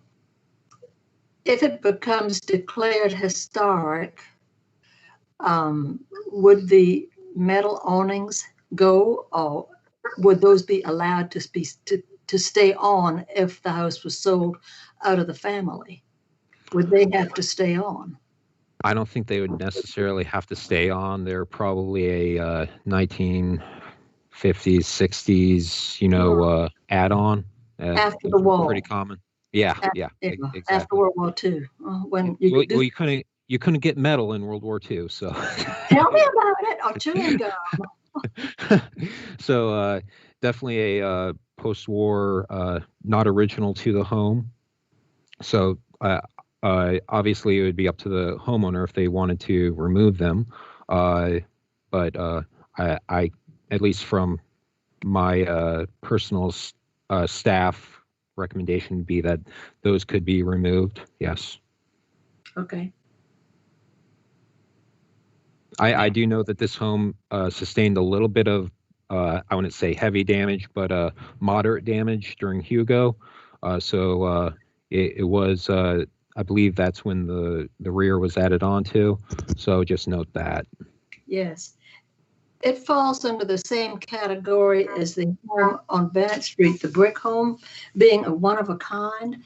And as it has been discussed, if it were 3 blocks away in a different part of the town, it would still be an unusual bungalow, whether it's an Old Mount Pleasant or the Village. So yeah, are you wanting to make a recommendation? It is hard to imagine somebody doing something different with that particular lot, which is an odd lot, and that house fits it so well. But could we just have a couple of thoughts going on, whether, what are the benefits and what are the detriments of being claimed historic? I mean, we should actually know that so we can understand what we're imposing upon a homeowner, or, good and bad. Yeah, I can definitely go through those. So the detriment is that demolition is harder to approve if you're historic, but you could also see that as a benefit, depending on your point of view. And that point of view can change from person to person. So demolition, again, both good and bad. And then going towards what again could be perceived as a benefit or a detraction, depending on your point of view, would be that there is the higher level of standard for any alterations, additions, etc. to the home, which I would say that the past additions and alterations to the home were in keeping with the home. They did not detract from it. And not specific to this lot, but to other lots that will definitely come up, is that if a property is deemed historic by the local, by your board as well as town council, it does make it eligible for a variance from the flood regulations. So if someone is wanting to do a major renovation or an addition and exceeding that 50% appraisal value, they can be allowed to seek a variance through our construction board of adjustments here at the town, so that they are not subject to raising the structure unless they wanted to raise the structure. If a property is non-historic, they do not have that right. So I want to make that, and there have been one or two properties through the years that have used that to make sure that the structure was kept intact to its original, integrity without having to raise the structure, because sometimes raised structures, you can lose that integrity, but sometimes you can. It kind of depends on the nature of the home and the lot and how far it's set back from the street and stuff like that. How about tax advantages? Are there any tax advantages? I would not know of any tax advantages. Basically, the only, obviously, when you go to sell your home, there's the reassessment for whatever the appraisal value was for the sale. Depending on the property owner or depending on the purchaser, historic homes can go for, potentially more money. Some might see it as a detractment and not, go for it. Just saying, my parents just bought a home built in 1907 up in the upstate, and one of the reasons why they wanted the home was that it was built in 1907 and it's a historic home, but not everyone has the same thinking. So a lot of it depends on your point of view. I think to add to that, you also have to think of it like holistically for the district. Is it a benefit to have more historic homes? And I think that's the whole point of it. And I will mention that the reason why the national standard is a rolling 50 years is that from the onset of the National Historic Preservation Act is that they understood that as homes get older, views may change upon the architecture. The fact that other homes in similar design may have been removed over the course of those years. And you can see that today, even with today, if you're going through Old Mount Pleasant and the removal of 1960s homes compared to new construction. Yeah. But the reason why it's set at 50 years is that is the average lifespan of a home.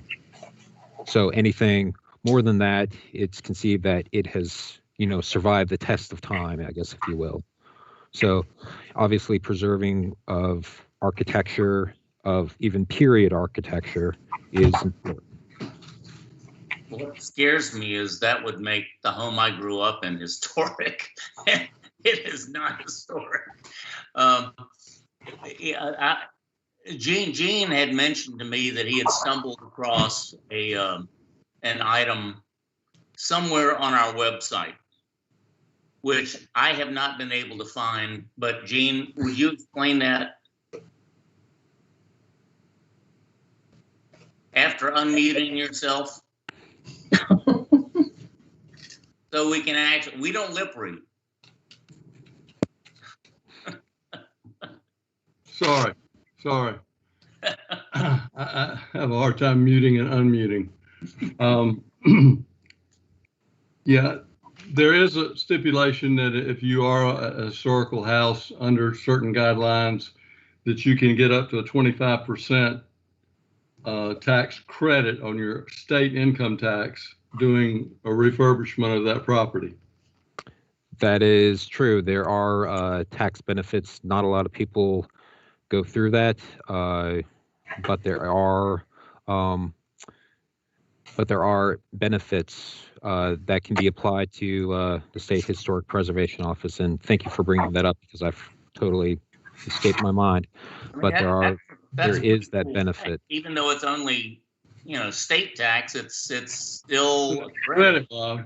It's a credit. A big deal. It is a credit, so it's a little bit different than credit. Yeah. Now that's no. So there actually might be some enhancement for people to put more money into the restoration and maintenance of these homes. Yes, and the value of the whole neighborhood. And I will tell you that when there's a property on Queen Street, actually happened pretty recently. They actually went through that process with SHPO to get their improvements to their home. So they got it. That happened within the past year or so. That's the only property that I know of that has done it since being on the commission, though. Well, are you aware of what steps you have to take to qualify for that? You have to make an application to the State Historic Preservation Office and go from there. Okay. All right. It's a lengthy process. But that's good to know. All right. Why don't we take a vote on this and move on? Yeah. So let me get to. But thank you for that. Thank you for all you guys. So if you want to make a recommendation, here's. Louise, it sounded like you were wanting to, so. Yes, I'd be happy to, since a cousin lives there. Sorry. Your whole family is around. I recommend that 104, built in 1938, start over. I recommend that 104 Mary Street, built in 1938, be recommended as historic, meeting 156.432B1E criteria, listing as contributing because it embodies the distinguishing characteristics of a type, style, period, or specimen in an architecture or engineering home. I will second that.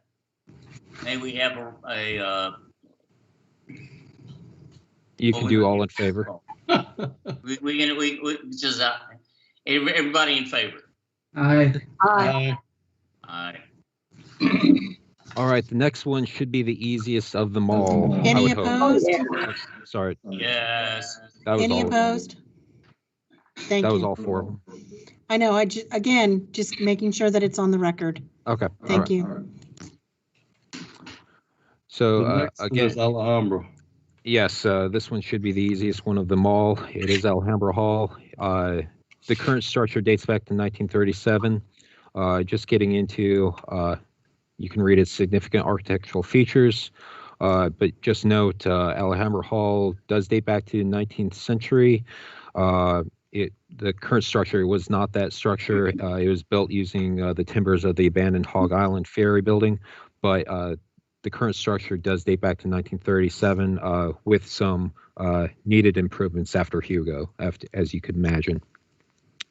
So note that it's not contributing up to 1960, but remember that this is south of McCants, so it would not receive that, so it is not in the National Register area. But staff's recommendation is historic because it does meet quite a lot of the criteria, as it is a central meeting place, important to culture, important to the community, everything that embodies the old village. And that ends the staff recommendation. Any discussion? I'd like to make a motion that we declare it historic. Could you list the reasoning? All Sorry. the criteria that have been laid out, which are too lengthy to recite. Okay. I'll second. Any discussion? All in discussion? Nope. All in favor? Aye. Aye. There we go. Could you say any opposed? Well, everybody said aye. Okay. Just so that we have it I on the feel very record. strongly both ways. Yeah, I don't know. Okay. All right, let's move on. All right. 102 Pitt Street has asked for deferral to next week. Could we just have a motion and a second and a vote on deferring that to next week? Austin, Sorry. I'm sorry, going back to that motion, we have to ask for Robert's rules if anyone is opposed, even though no one's going to answer, we still have to ask the question, Okay. just to ensure. Opposed? Negatory. Okay. Lynette, before we go on to the next item, I noticed someone popped in. Is that a phone call or is that maybe the owner of 704 Pitt Street? I have no idea. It's the number's blocked, so I'm Okay. assuming that it's a caller. Why don't We can wait when after your review of the next one, we can actually invite them in. Okay. All right. Again, for 102 Pitt Street, the owner asked for deferral to next week as they were not able to attend this meeting. So if you want to oblige, which commission always has, could we get a motion, a second, It's and a virtual. vote for You can deferral? attend anywhere. Motion to Austin? defer. Sorry. Excuse me, before we do that, I have strong reservations about it being built in 1960. I think it's prior to that because it was the post office. Okay. Our records may be off. I think they are. Okay. Well, let me, I'll look into that in the meantime and see what I can dig up about anything prior to that. And I might reach out to you if you happen to know any further information. Thank you. Well, Would you look I at- So, continue to make my information motion for to honor the request for deferral. Do we have a second? Second. All in favor? Aye. Aye. Aye. Okay. got to ask for that. Anybody opposed?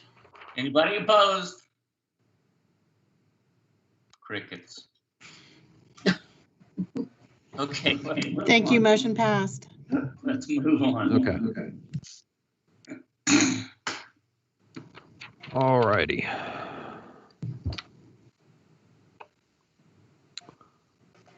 .106 Pitt Street is the former Coleman's Hardware. As you can see here is the significant architectural features. It was listed as contributing up to 1960, as it is in the National Register area, and staff's recommendation is historic for it meets items A, E, and H. Just note H in particular for it is part of related or distinctive element of community planning. And that recommendation is due to it is a historic part of the walkable downtown of the old village, and that is a element of community planning for a small town. So that's where that portion comes from. Just want to make that clear, since the next few items, in addition to 102 Pitt Street, that comes up. So just throwing that out there. But here are the staff recommendations. So you're free to discuss motion. Okay, any discussion on this? Anybody care to make a motion?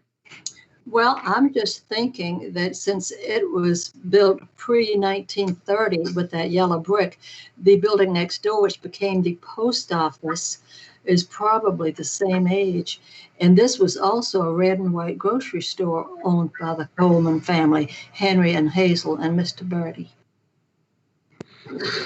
Sounds historic to me. Yep. I'd like to make a Absolutely. motion that we declare this historic. Recommended. Right, yeah, recommended, Bob. Recommend.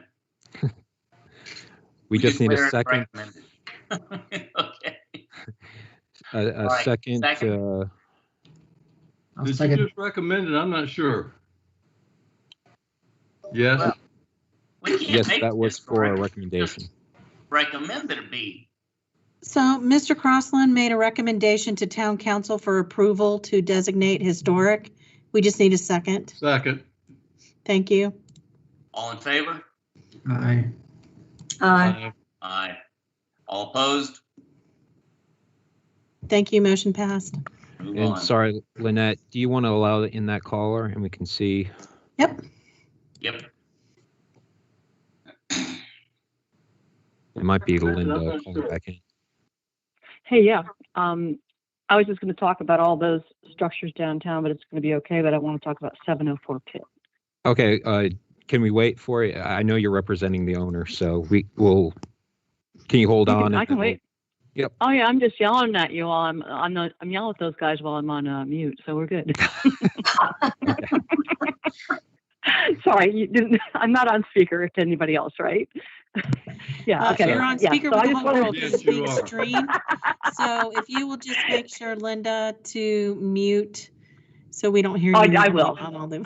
I do know that. Thank you. I've got Oh, my 704. mutes and unmutes down. I was teasing Okay. about that.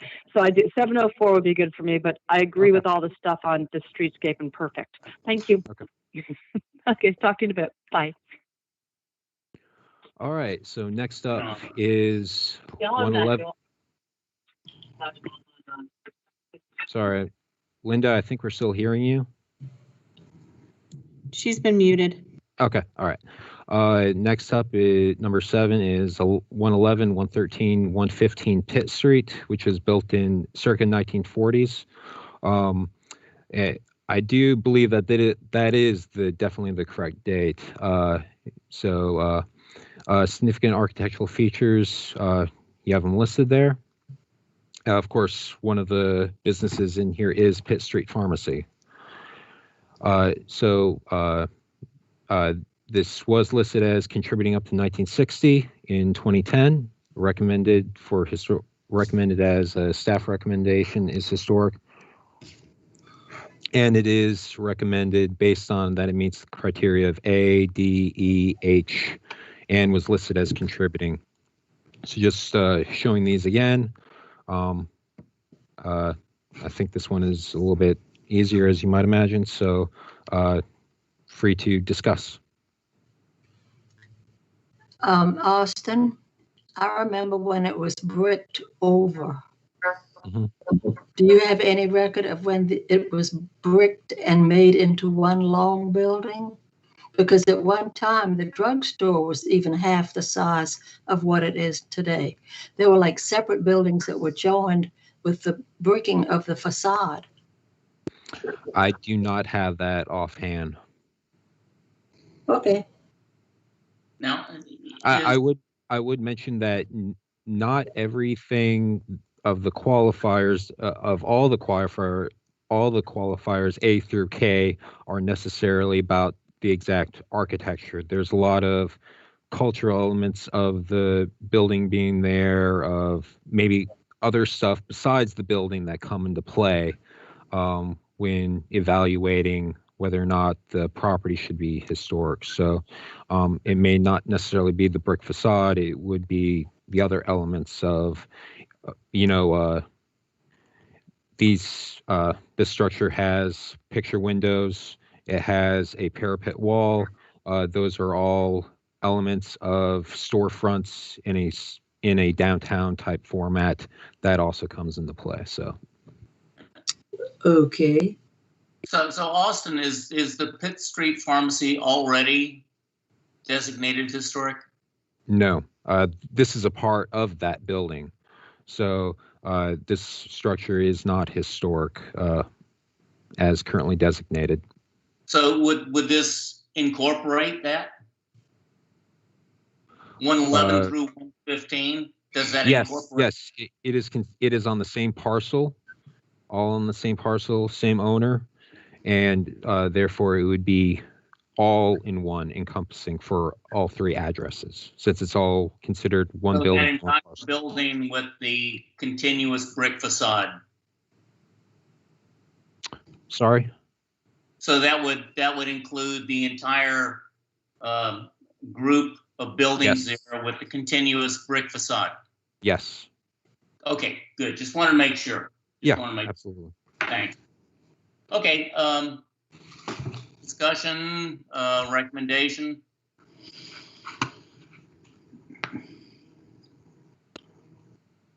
Okay, I'd like to make a motion that it be recommended to be historic. Could you just state? Because just the 4 letters is good. Okay, it meets A, D, E, H. Feels like an eye test.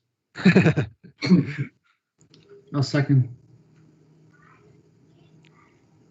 You can have discussion, or you can go straight to a vote. Okay, let's go to a roll call. I mean, Discussion. Everybody, do we want to have a discussion on it? Or would we like to just say all in favor? Aye. Aye. Aye. I guess I just don't like that brick front because I remember what it used to look like. Okay, it can be historic. But making it historic will give the commission more say going forward. If they ever planned like a major renovation or something. If they planned a major renovation, we could look at the improvements as to whatever its facade used to be. Right. If they Of which there are pictures of, so I do know it somewhere. I've seen pictures, so I know they're existing. Good. So that brick facade could be taken off, and could be taken back to its original appearance, which would really be more in keeping with the village business district. And I'll just say, not to give everything away, but you'll see an example of that next month for your normal meeting. Wonderful. Oh, I know what you're talking about. Ms. Montgomery? Yes. Just clarifying, were you in favor of the motion? Under duress, yes. Okay, there's no one's holding your hand. Come on, we're not going to gun at you. Yes. Okay. Are you, Miss Montgomery, all in favor? Are you in favor? Yes. Thank you. Mr. Crossley, if you could ask for any opposed. Yeah, any opposed? If not, let's move to the next one. Okay. All right, 121 Pitt Street. This was built in circa 1960s. Significant architectural features. Louisa sounds like she knows better. So here you have the significant architectural features. Staff's recommendation is for historic, and that it meets A, E, and H, as you can see listed here. And we can, and you're open for discussion. Definitely before 1960, but almost indicative of what that whole string of buildings along that area looked like.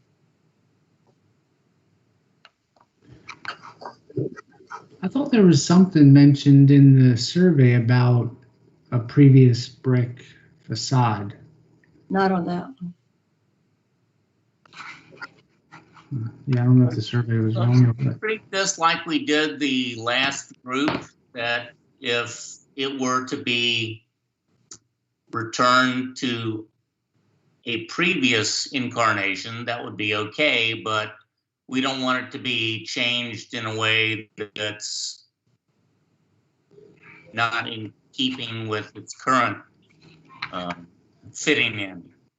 yeah, I mean, I agree with the staff's recommendation. I just saw that in the survey and just was curious. I think, yeah, I mean, if this is how they all looked, then. Yeah. I mean, a lot of these facades have changed and metamorphosized over the years. Yeah, I think that's pretty typical with businesses. They want a new business wants to create their new identity if they take it over. Right. I will mention from staff's perspective, the brick veneer, maybe you're seeing this right here, Corey, and there is a brick encasement for the lower part. Maybe that's where that was coming from. Oh, okay. I would mention that, the important thing about the storefronts is that it has, that reference to the streetscape. The door opens up to the streetscape. You have the picture windows, for sale items and stuff like that. Let me go, and I would just reference of what an item that would not be historic would be the structure that you probably know all of. Next, in between Pitt Street Pharmacy and the post house, that structure doesn't have a parapet wall. It doesn't have, picture windows showing out to the streetscape.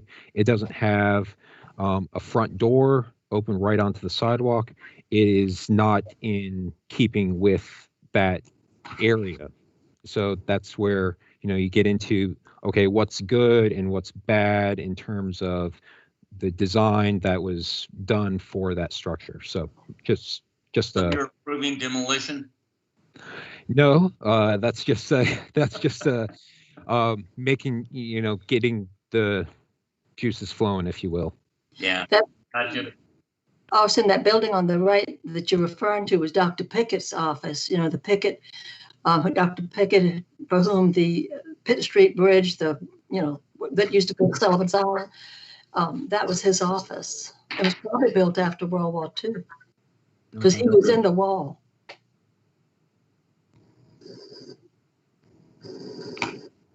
So, did we have? I'd like to make a motion to approve that as being recommended as historical. Second.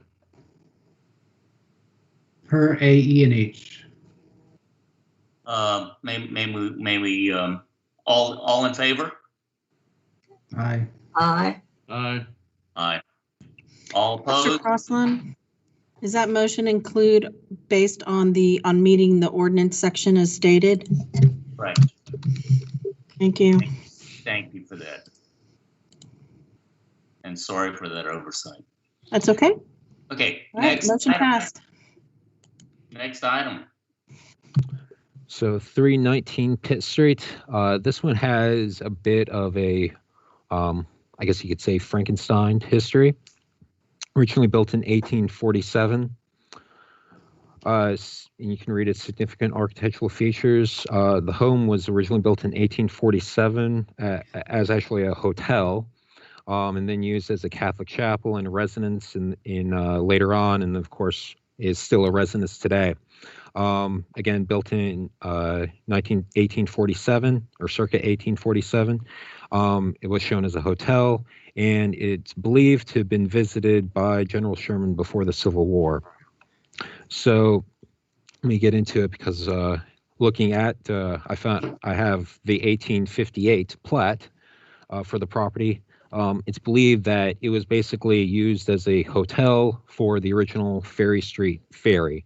So before it, I don't exactly know what happened to Ferry Street ferry. It disappears somewhere in between the Civil War and the 1890s. But here's the that home right here, as you can see right there.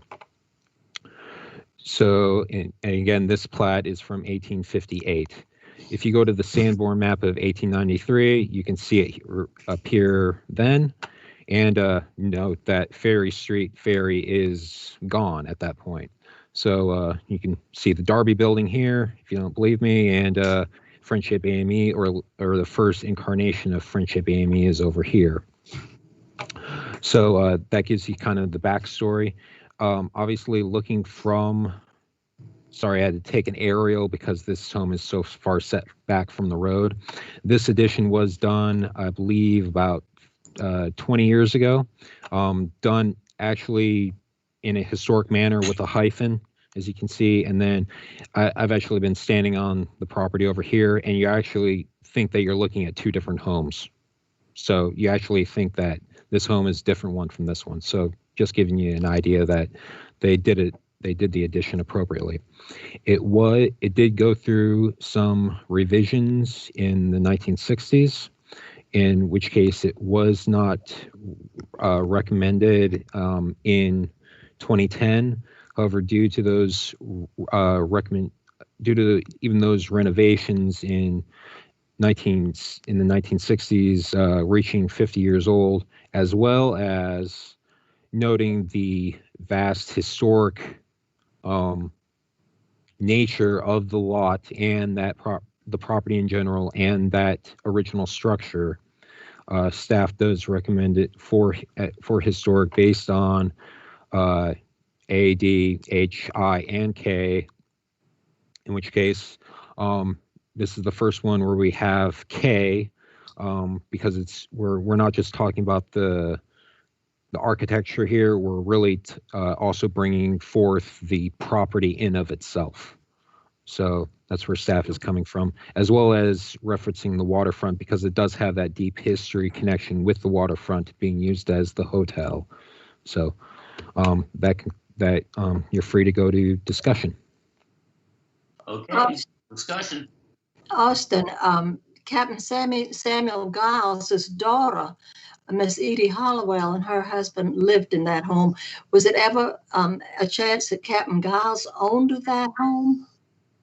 I do not have the full history. I just have the bits and pieces that we've been able to scrounge up. Obviously, there's, I should have just gone to you at this point. No.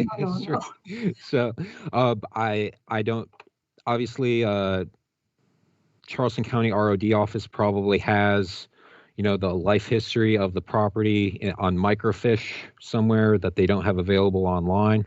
If someone did a deep historical, record of the home.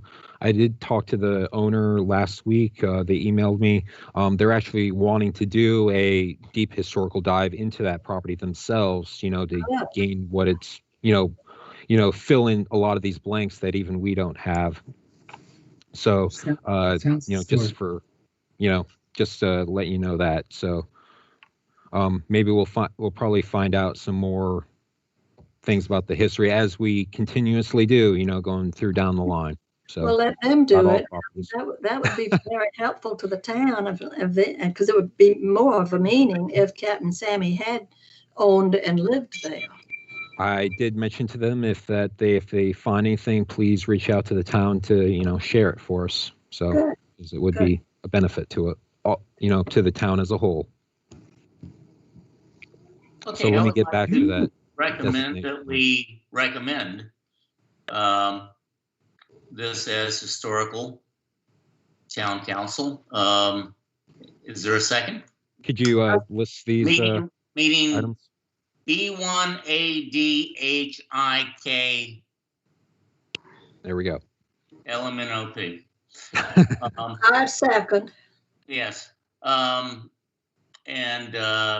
Discussion. We have all in favor?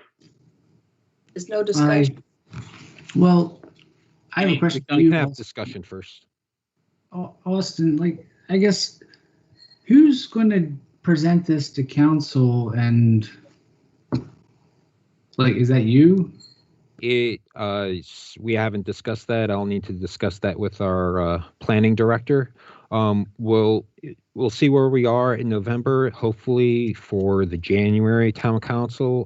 But if this process goes along longer, we can certainly February, March, but someone will present it in front of town council. We probably won't get as specific as we are now, because obviously we don't want to drag town council into a 10-hour long commission meeting. But if the way I see it, town council will probably give some mass approval, and then they'll deal with maybe some of the ones that maybe the property owner doesn't want it or something like that, and they'll deal with that individually for those. So and go from there. But we'll at least make this information available to town council for the review, and then maybe go over the specific items if there is an issue. Okay. So typically the director does the presentation to town council. Austin's correct in that, and there's typically staff available for backup if there's any particular questions that he cannot answer. Then also it may, I'm not positive, but it also may go to planning commission. I mean, sorry, not planning commission, planning committee, as that is the precursor to town council. So they'll have ample opportunity to review the items. In past years, when it came time to note the historic designations, that was done as a lump sum motion, singling out those properties that they wanted additional discussion on, or that the homeowners had requested not to be considered historic. And so we're assuming as staff that it would probably follow that line as well. Nice. Thank you for that clarification. That's good information. So where were we? We do have a motion and a second, so you need to have a all in favor. Okay, all in favor. Aye. All opposed? Okay, next item. So Mr. Crossland, this one may be getting into where you were getting at earlier. This is the accessory structure 4319 Pitt Street, and you can see its architectural features here. Dating back to 1850s, it's not believed that there have been severe alterations to this structure since then. So it is anywhere from, 60 to 70 years old as of today, in 2020. So its staff recommendation is historic. Reasoning for staff recommendation is B1E, and E is right there. And so you're free to discuss. Yeah, you're right. This is one of the ones that I was going, I don't know. This looks like just a tag along on the historic structure that it's on the same property of. What do the other people feel about that? Were there any better pictures of it, Austin? It is so far set back, you cannot get, what I could basically do is get the picture. We have a very, what would you say, very not great picture, even in the survey card, and a not great picture, even from an aerial. Now, if you were uncomfortable based on that you do not have any pictures, we could defer this item for maybe the next meeting along with the other two, and I could approach the property owner to get a picture, and I'd go out there and get one for you, if that's what your wish was. And I'm throwing that out there if that's something the commissioner would like. I just kind of feel like we don't really know what we're, designating as historic without seeing pictures of it. Yeah, and based on the picture that we had, and the date of its construction, I mean, it just doesn't seem that meaningful from a historic perspective. Well, looking at it, this view we've got, you wouldn't know what or where it is. However, if you have ridden by it, like Mr. Gallagher and I have done, you will see exactly how far it sits back and how it does blend in with the home which was built much earlier. Oh, it does blend in. There's no question it blends in. But I think just sitting far back and not being able to be seen, doesn't like alleviate our duties. We're saying the house is because we have some good aerial views and it kind of looks obvious, but the accessory, do we know what the use of the accessory is? And it's saying garage, but I want to say that it's more of a livable space. Yes, but again, I can approach the property owner to take a picture or two and present that for the next meeting if you want to defer it.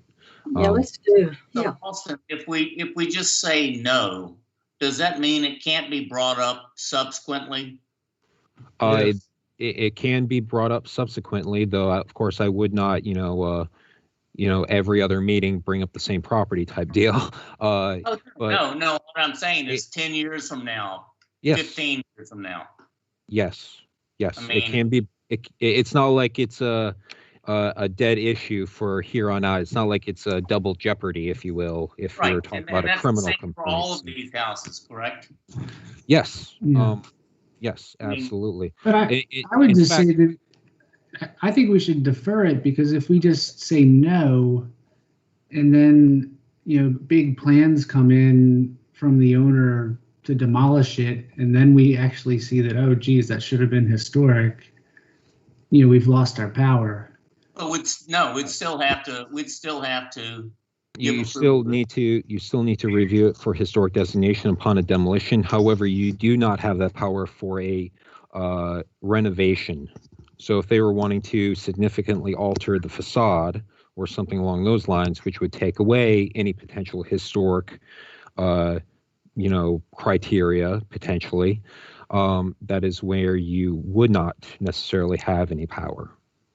I think we definitely need to defer this until we can all get on the same page of looking at it, and you can have a better picture of it.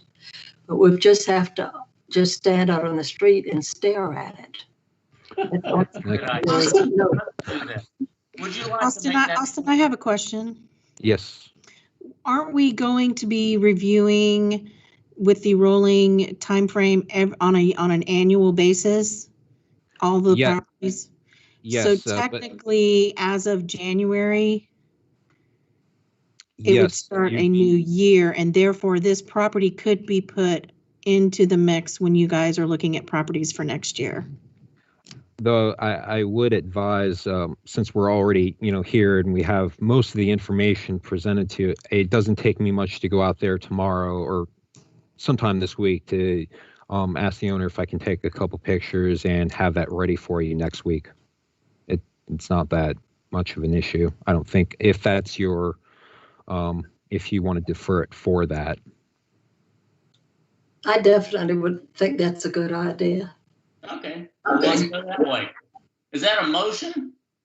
Did I hear a motion? Who brought it up? Louisa. I didn't do that, but I will move that we make defer 319 Pitt Street, garage built in the 1950s, since we do not have adequate representation of the view from the street.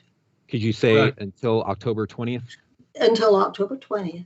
There we go. I second that. May we have all in favor say aye? Aye.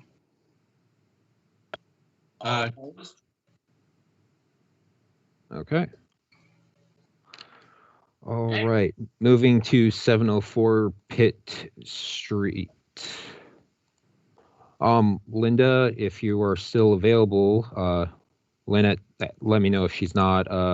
If you wanted to be the representative for the owner, I know you had contacted us earlier today, so you can have 2 minutes.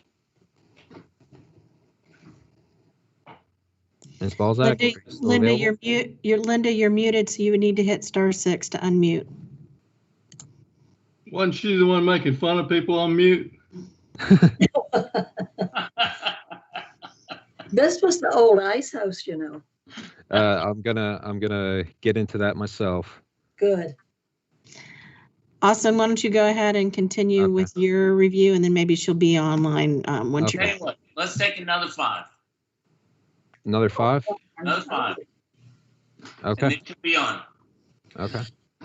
Who's sending out for pizzas? I'll be here. Oh, I'm anxious to hear about the ice house.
Built in 1960, though there are questions about that apparently. Exactly. So 1960 appears to be the date that it was converted to a residence. And then 1920 appears to be at least the earliest date that staff can discover for the structure. So before we begin, Linda, are you still available? I'm here. Okay. I am here. So I'll give you 2 minutes. Sorry for the delay of having you on. It's been a long evening. And of course, I'm going to talk to a place where I can't talk to anybody. I have to sit here and talk. Anyway, thank you guys for all you do. I'm working on the ice house right now, so at 704 Pitt Street. And it is historic in the center of the building there that you see in the photo. So if you look to the left where the door is, that was put on in the 60s. And then there's a porch on the right that was put on, it used to be the office or something. So the very core of it is the ice house, but very little is visible from all the additions and renovations over the years. So I wanted to hear your opinions about it, but I do believe that the back part where that door is to the left needs to come off because it was very poor construction. So there's a clear delineation between the two because the ice house has 18-inch thick walls. Austin and I walked through it. It's pretty cool. But the back part is just a little bit shoddy, and so is the front porch. So we want to do some renovations, but it's a home now. It's no longer an ice house. So just wanted to let y'all think about that. Perfect. Any questions? Yeah, what are the owner's thoughts? What are your thoughts about the viability of this and the desirability of this going forward? Well, as far as I don't think we want to take it down completely. He is unable to speak. We were thinking we could get on the other Zoom thing, and we couldn't. But I think that there is viability in the main structure with the 18-inch thick walls, but the other two need to be adjusted, and we're looking to put a second floor on it because right now it's a one-bedroom interesting spot. And you'll see that all at a meeting either next month or the month afterwards. So is your intention to change the exterior? Oh, let me bump in. You're still in your. We shouldn't get into a discussion of exactly what will be proposed just because it hasn't been advertised. We just need to really talk about the structure as is, Right. So just making sure that we're doing this. So as far as the structure goes, the evidence is still there of the original ice house, but so many modifications have been made that you wouldn't see the pieces of it unless you were in it. So it's not really relevant from the outside. But it is historic. I mean, there was a gas station down the street at one house, and there's another store down the street at another house on Pitt Street. So a lot of stuff has changed. So I'm all for keeping historic because I feel that the fabric is disappearing slowly in the old village, but I think there's a viable element in the middle there. Did I miss Austin's presentation on this? I haven't gotten to it yet. We were making sure to get public comment out of the way.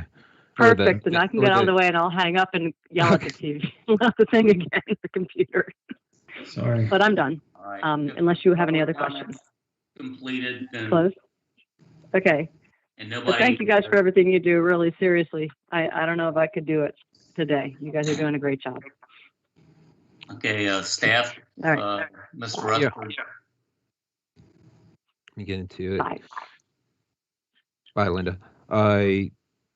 Significant architectural features, historical information. This, as already mentioned, was the ice house back before refrigeration and air conditioning were a thing. So and then the structure was converted into a residence, again, believing that the original structure dates back to 1920, and then converted to a residence in 1960 with that back addition. The front porch area was probably existing when it was an ice house, but then was filled in. So that's what it appeared to when Linda and I walked through it. And that would make sense that you would have, you know, even a business like that would have a porch on the front for meeting people and stuff out as doing the normal business. Again, we are south of McCants, so there is no contributing or whatever. Reasoning for staff recommendation as historic is that it meets A, D, and E. Again, A, we're getting into more of the community character of the district and other elements that are not necessarily like getting into just necessarily architecture. So obviously, if you would look at this home in of itself, you'd be like, oh, you know, what is this design supposed to be or whatever.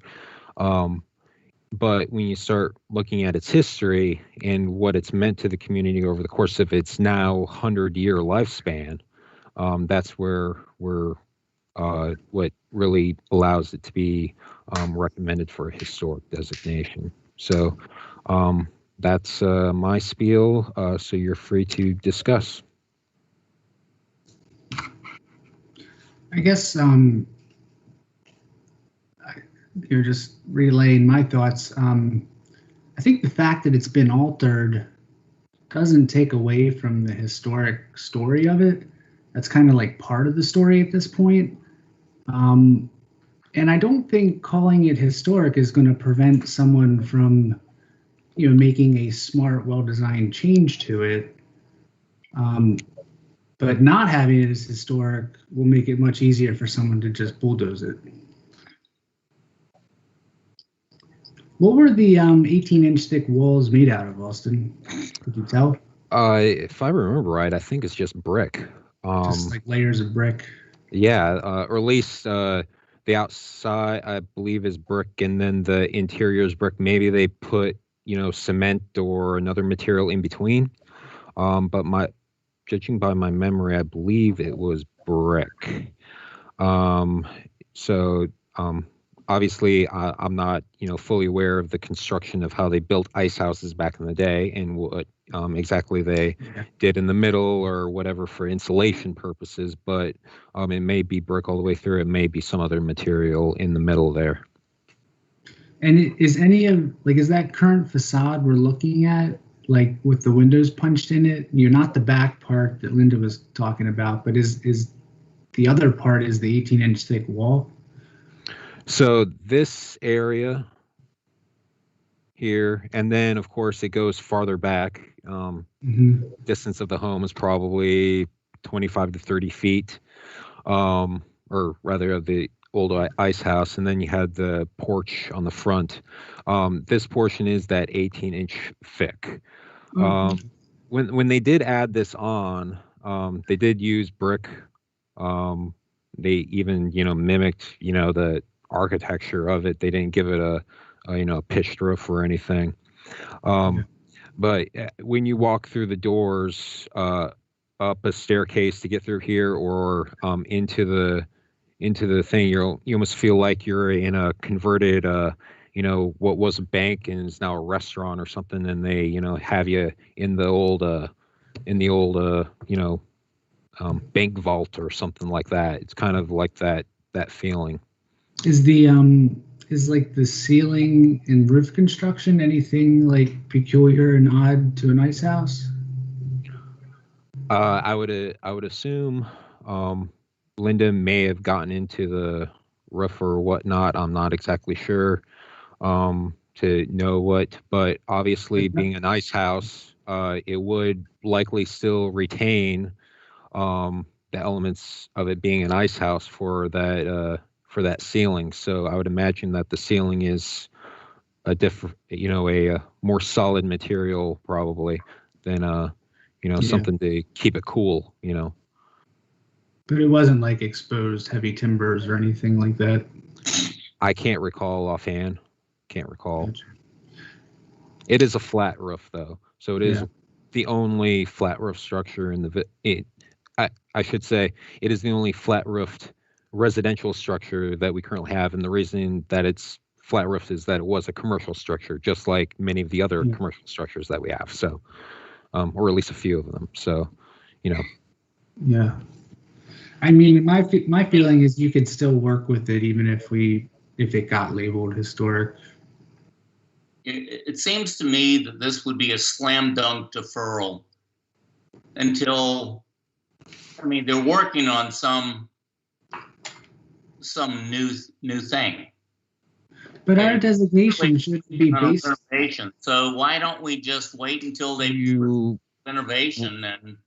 Well, again, when it comes to a renovation, instead of it going, up, to the town council and then back. When all of this is clearly scheduled to take place. I got a message from Linda. It is exposed heavy timbers. So Yeah, there you go. it would be. I just feel like if it's labeled historic, it doesn't prevent someone from adding on to it or changing it. It just makes it so they can't, ruin it, for lack of a better word. I will mention that, again, when it comes to additions and renovations, you don't have that step of declaring or working towards historic designation right off the bat. It's only that precipice of an application to go after historic designation only takes place for a demolition. So if there was a alteration, addition, etc. I guess to Robert's point, like, what if they hurried up and got on an agenda prior to when town council confirms it? Like, can they beat the clock if they really wanted to? There's nothing holding up them from submitting. Yes. Yeah. As long as they go through the necessary application process of a pre-app and everything else, and so that goes for any structure, anything. So, Robert, they still have their window of opportunity. Yeah, but why not streamline it and just have them tell us what they plan to do and then make a determination? That wouldn't affect the ability to be declared. If you don't like what they're going to do, then you're going to change it. Appropriate. Austin? Yes. That porch that is right behind that white car that's backed up to the building. Yes. On the right-hand side, when that was added, that building was being used as an ice house without that addition stuck on the side of it.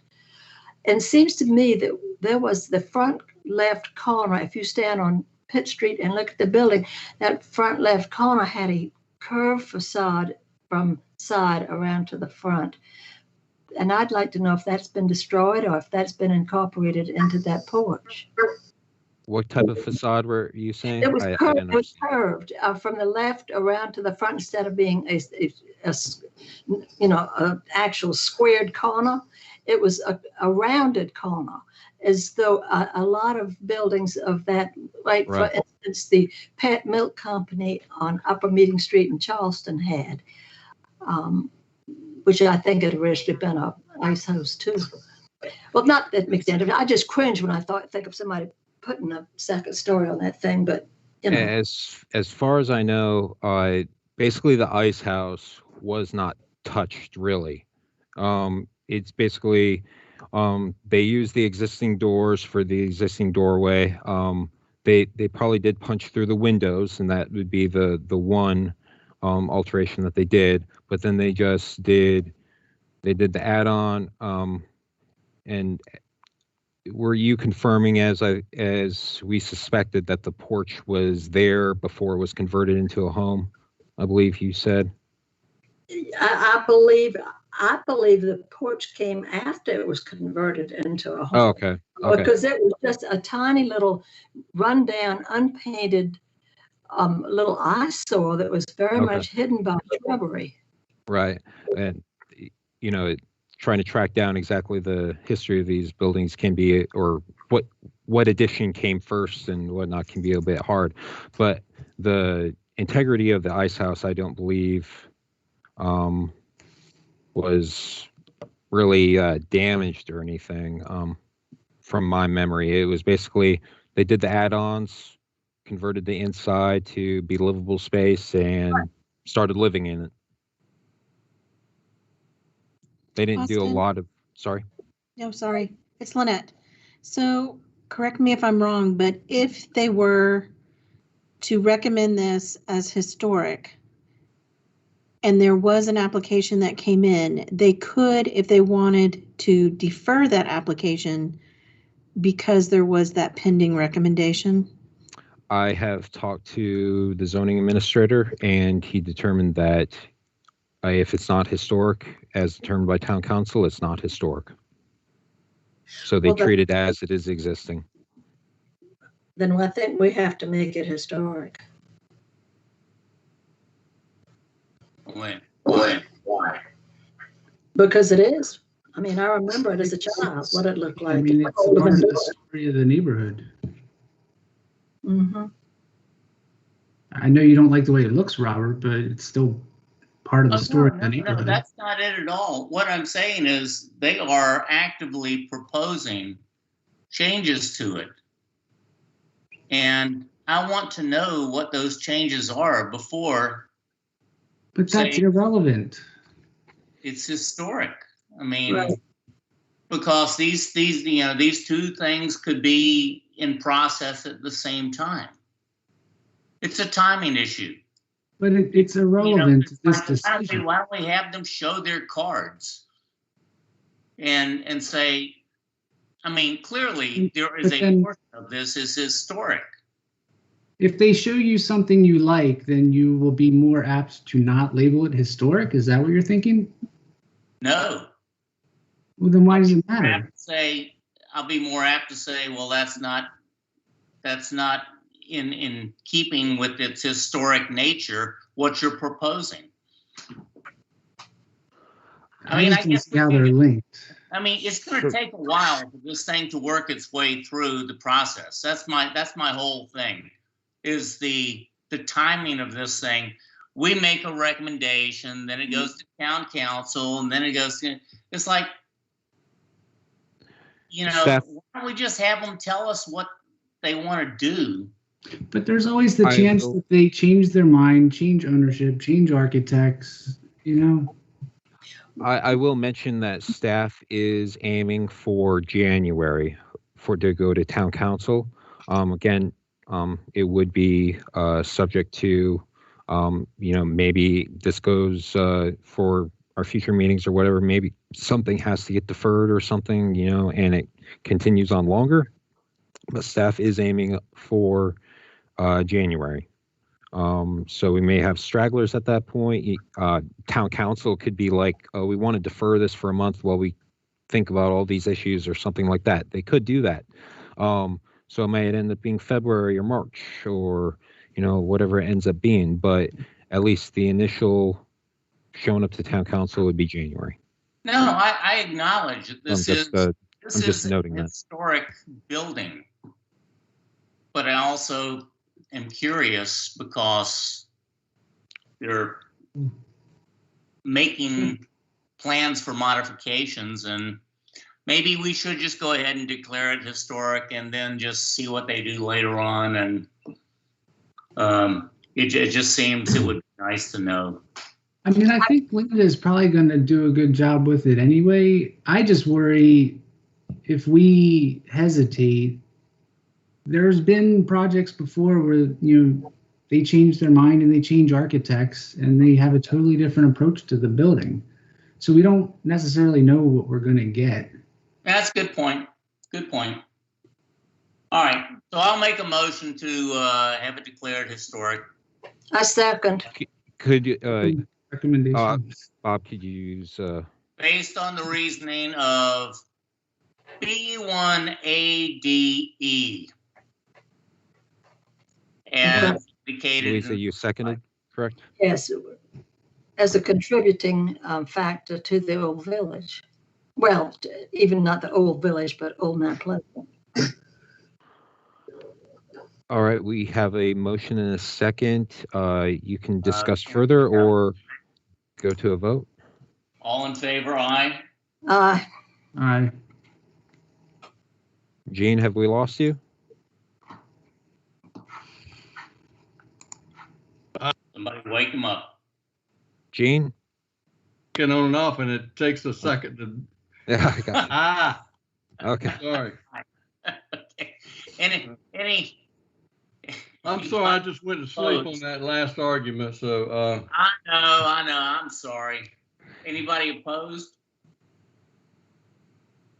No, so, All okay. right. We're moving All right. 806 Pitt Street. This will be the last one since the other one wants to defer. And you should be glad. Built in 1938, so this was just 3 years after. Colonial, this is its historic, its significant architectural features. Historical information is constructed for Samuel Laguerre Coleman Sr. in 1938. Sounds like Louisa knows him. It's Legree, not Laguerre. Oh, sorry. Agree. All right. Agree. Again, this is south of McCants, so it wasn't labeled as contributing or anything, but staff's recommendation is historic based on C and E. And that was has significant architectural features of colonial revival, as well as person-to-persons who contributed to the culture of the development of community, state, or nation. So I'm sure Louisa probably knew him or his son. I knew the old lady who lived there, yeah. So, and you're free to discuss. Well, there was extensive renovation done to the building in the maybe 80s and 90s and added on to the back a good bit. But it was very sensitive addition, I think, and fits in very nicely and does not damage the appearance of it being an earlier building. So I think it's definitely should be declared historic. Oh yeah, this is now owned by the Pratt Thomases, Douglas and Leslie, and they are in favor of it being historic. It's hard to imagine a property better suiting a parcel of land in that position. You know, it really is kind of a specimen bungalow. Yep. It really is. So I say let's make it historic, or let's recommend it be historic. Is that a motion? It is a motion. Could you just add the criteria? Yes, according to 156.432 B1 C and E. All right. Second. You can discuss or have an all in favor. Let's have an all in favor. Aye. Aye. Aye. All opposed? All right. The next item, the applicant, or not applicant, the homeowner has asked for this to be deferred to the special meeting in November. So if you want to oblige them, which again, the commission has always done in the past, this item will reappear at that special meeting in November. Yes, I'd make a motion to accommodate them. Could you just state the date for deferral? What was the date? November 17th. November 17th. Yes. I'll second. Deferral to November 17th. Make that motion. I'll second. All in favor? Aye. Aye. Aye. Aye. All opposed? All righty. We're Two so radical. last things. Okay. At the for for items for or discussion, the addition for items of discussion for the next agenda, Mr. Barber brought up discussing. Austin, Sorry, are we going to talk about the porch percentage? that's what this one is. Oh, I'm sorry. I thought you were. Nope. I thought you had jumped. I apologize. No problem. It's late. It's late. So discussion regarding porch percentage, building area ratio. So I put in here on the left is the ordinance provisions. Actually, why am I pointing at it with a pen? I have a highlighter right here, or laser pointer. This works much better. Item D under section 316 F3D, at least 10% of the BAR must be comprised of porches. Here are the porch provisions under your design guidelines, and I believe Corey wanted to discuss making potential revisions to such for the front or the facade, or well, I just yeah, I mean, there's some houses where, you know, the architecture is the porch is on the side, but it's visible from the street. This just came up with a one house where they had like a teeny tiny little front porch, and they had like a nice big back porch, and they technically met the requirement, but you know, from the streetscape, you have no idea that that back porch is there. So I just thought the intent of this provision was probably originally meant for porches that you view from the streetscape, and that maybe we should consider, you know, kind of clarifying that, you know, to be, you know, clearer.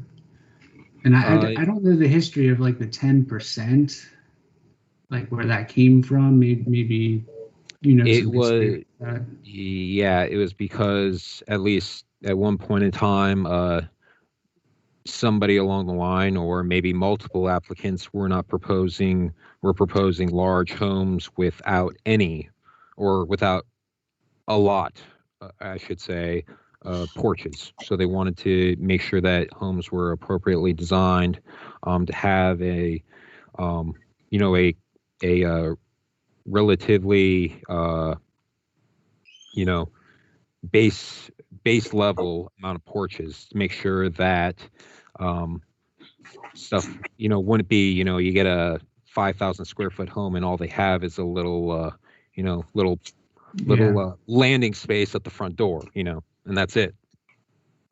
Yeah, I was just curious if it was like based on any type of like survey of what was sprinkled throughout the neighborhood, or if it was just kind of. I don't know that offhand. I believe the minimum was just, hey, we need some type of minimum, and that way to make sure that I believe it took part after, from memory serving correct, after they instituted the BAR. People were trying to maximize their conditioned space, so they weren't devoting a lot of space to the porches. So obviously, if you're concerned about conditioned space, you're going to devote a lot less of your BAR to porch space. So yeah, that's where that came into play. I mean, was there intent though for it to be like a front porch?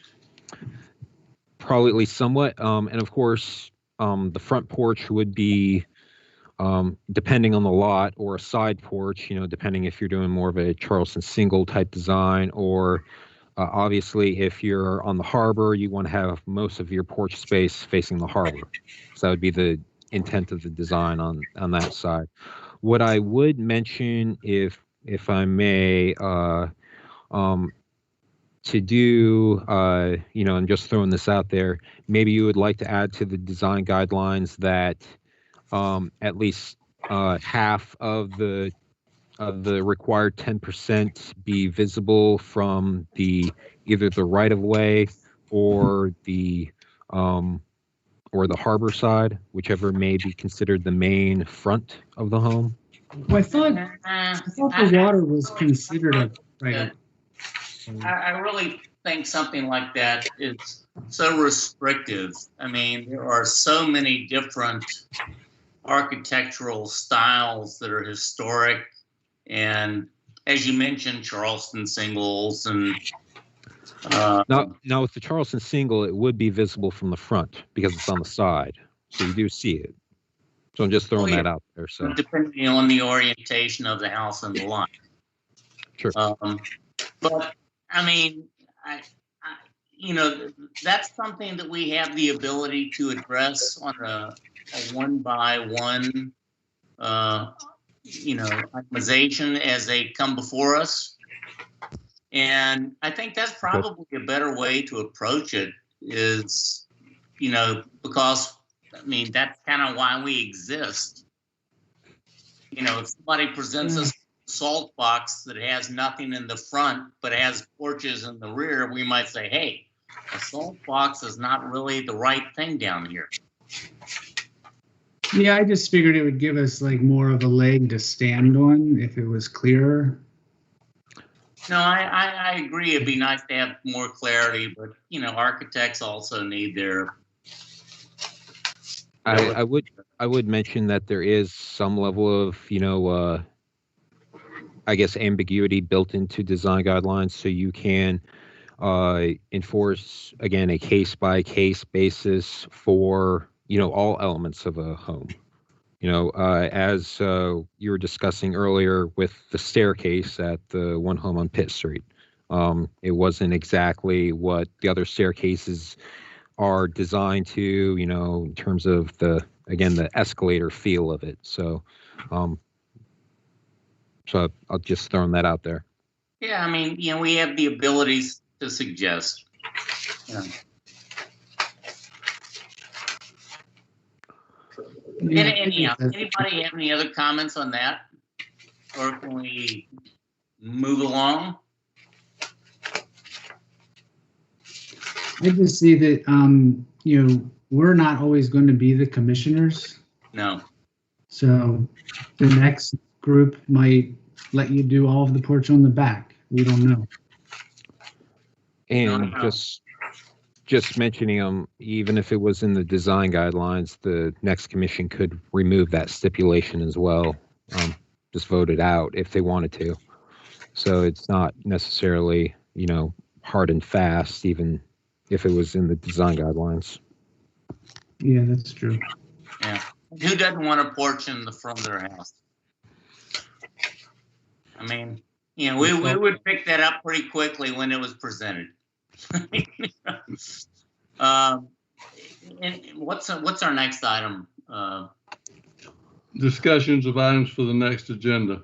And I believe, Louisa, you have one? Yes, I do. I am concerned about the negligence of the town as regards the end of Hibbins Street. The Sappho and the Lawrence were our two big double-ended ferries, and they would deposit people there at a dock, and the trolley cars would pick up the people and run them over to Sullivan's Island, Fort Moultrie, and I just feel there should be a viewing area similar to the sort of thing you have on the Shem Creek Boardwalk, soon to be named for Wayne Magwood, with storyboards about the ferry boats coming and the trolley cars being there, pictures of the ferry boats, pictures of the trolley. I mean, and I see people sitting on that concrete bench all the time, and I'll say, do you know you're sitting on history here? And they're just amazed and pleased to know about this. Why are we neglecting such an important historic area? All right. Yeah, I mean, So there's also isn't there another ferry site also? There's several. There's a couple more. And just before we get into any discussion, because this is for next agenda. So basically, Louisa has given her reasoning why the item should be on the next agenda. All we need is I support that from another commission member, and then that item will appear on the next commission meeting. And also, we all support that. Excuse me just a second. The reason that I feel it's particularly interesting is because you transfer from the boat to the trolley. And of course, even after the Grace Bridge was completed in 1929, the boats in that dock were still used for transport of farm to market goods, because there was many big truck farms in Mount Pleasant. So it's a really, really historic area. So I'm glad you all agree with me. Thank you. Louisa, can you just clarify again which area you're referring to that you want discussed at the next meeting? The foot of Hibbin Street, overlooking the harbor. And your item is that you want discussion of the foot of Hibbin Street to be designated as a historic area? Not only the designated historic area, but the building of a viewing site that transverses the foot of Hibbin with storyboards. But you can actually stand out over there, because the street just drops down suddenly to the marsh. Okay. But you could really have something decent out there. Louisa, would you also want to add into this discussion like the other aspects, the other ferry sites, and just there's a lot of people that don't even know there used to be like an actual street that ran along there. Except Beach Street, right? Beach Street. Well, yeah, but most important, I know there were ferries at the end of Hibbin Street, Ferry Street, but this one ties into the trolleys. And our trolley cars were so important to people. I mean, going over the Pitt Street Bridge to get to Sullivan's Island. I mean, I remember that because the causeway that wasn't built till 1945. So you had to use the Pitt Street Bridge to go to your house on the island. All righty. Were there any other items for discussion for the next agenda from any other commission members? Yes. Louisa had another great idea, I thought. Louisa, you were talking about the paint, adding some words to the paint other than just saying it has to come out of the Charleston catalog. This is true. That was a point. I did bring that up to Austin, but he said the color on the building that I was concerned about being too bilious and inappropriate, he said that got slipped through before the guidelines were improved. But I think it'd be nice to add to the paint color where appropriate. Now, I know we cannot dictate taste. So let's not discuss that, but I'll put on the agenda to rediscuss paint guidelines at the next meeting, and then we'll get into this more discussion item. Very good. I agree, because we had, at the time that we approved the historic colors of Charleston, I did not know that interior and exterior colors were commingled. And we can discuss that next time. So let's, can we save that for next time? You betcha. And we'll get to that. Okay. Any other items for discussion for the next agenda? Might I make a motion to adjourn? You did. You just did. I make so a motion to adjourn. Do we have a second? We don't need a second. We don't need a second. You just did it. You're the chair. Everybody's so predictable. You already did it, my man. No, that wasn't bad. 3 hours and 20 minutes. Good night. Good night, guys. Good night. Hey, Gene, can I ask you something after, or Gene and Bob? Lynette, are we off?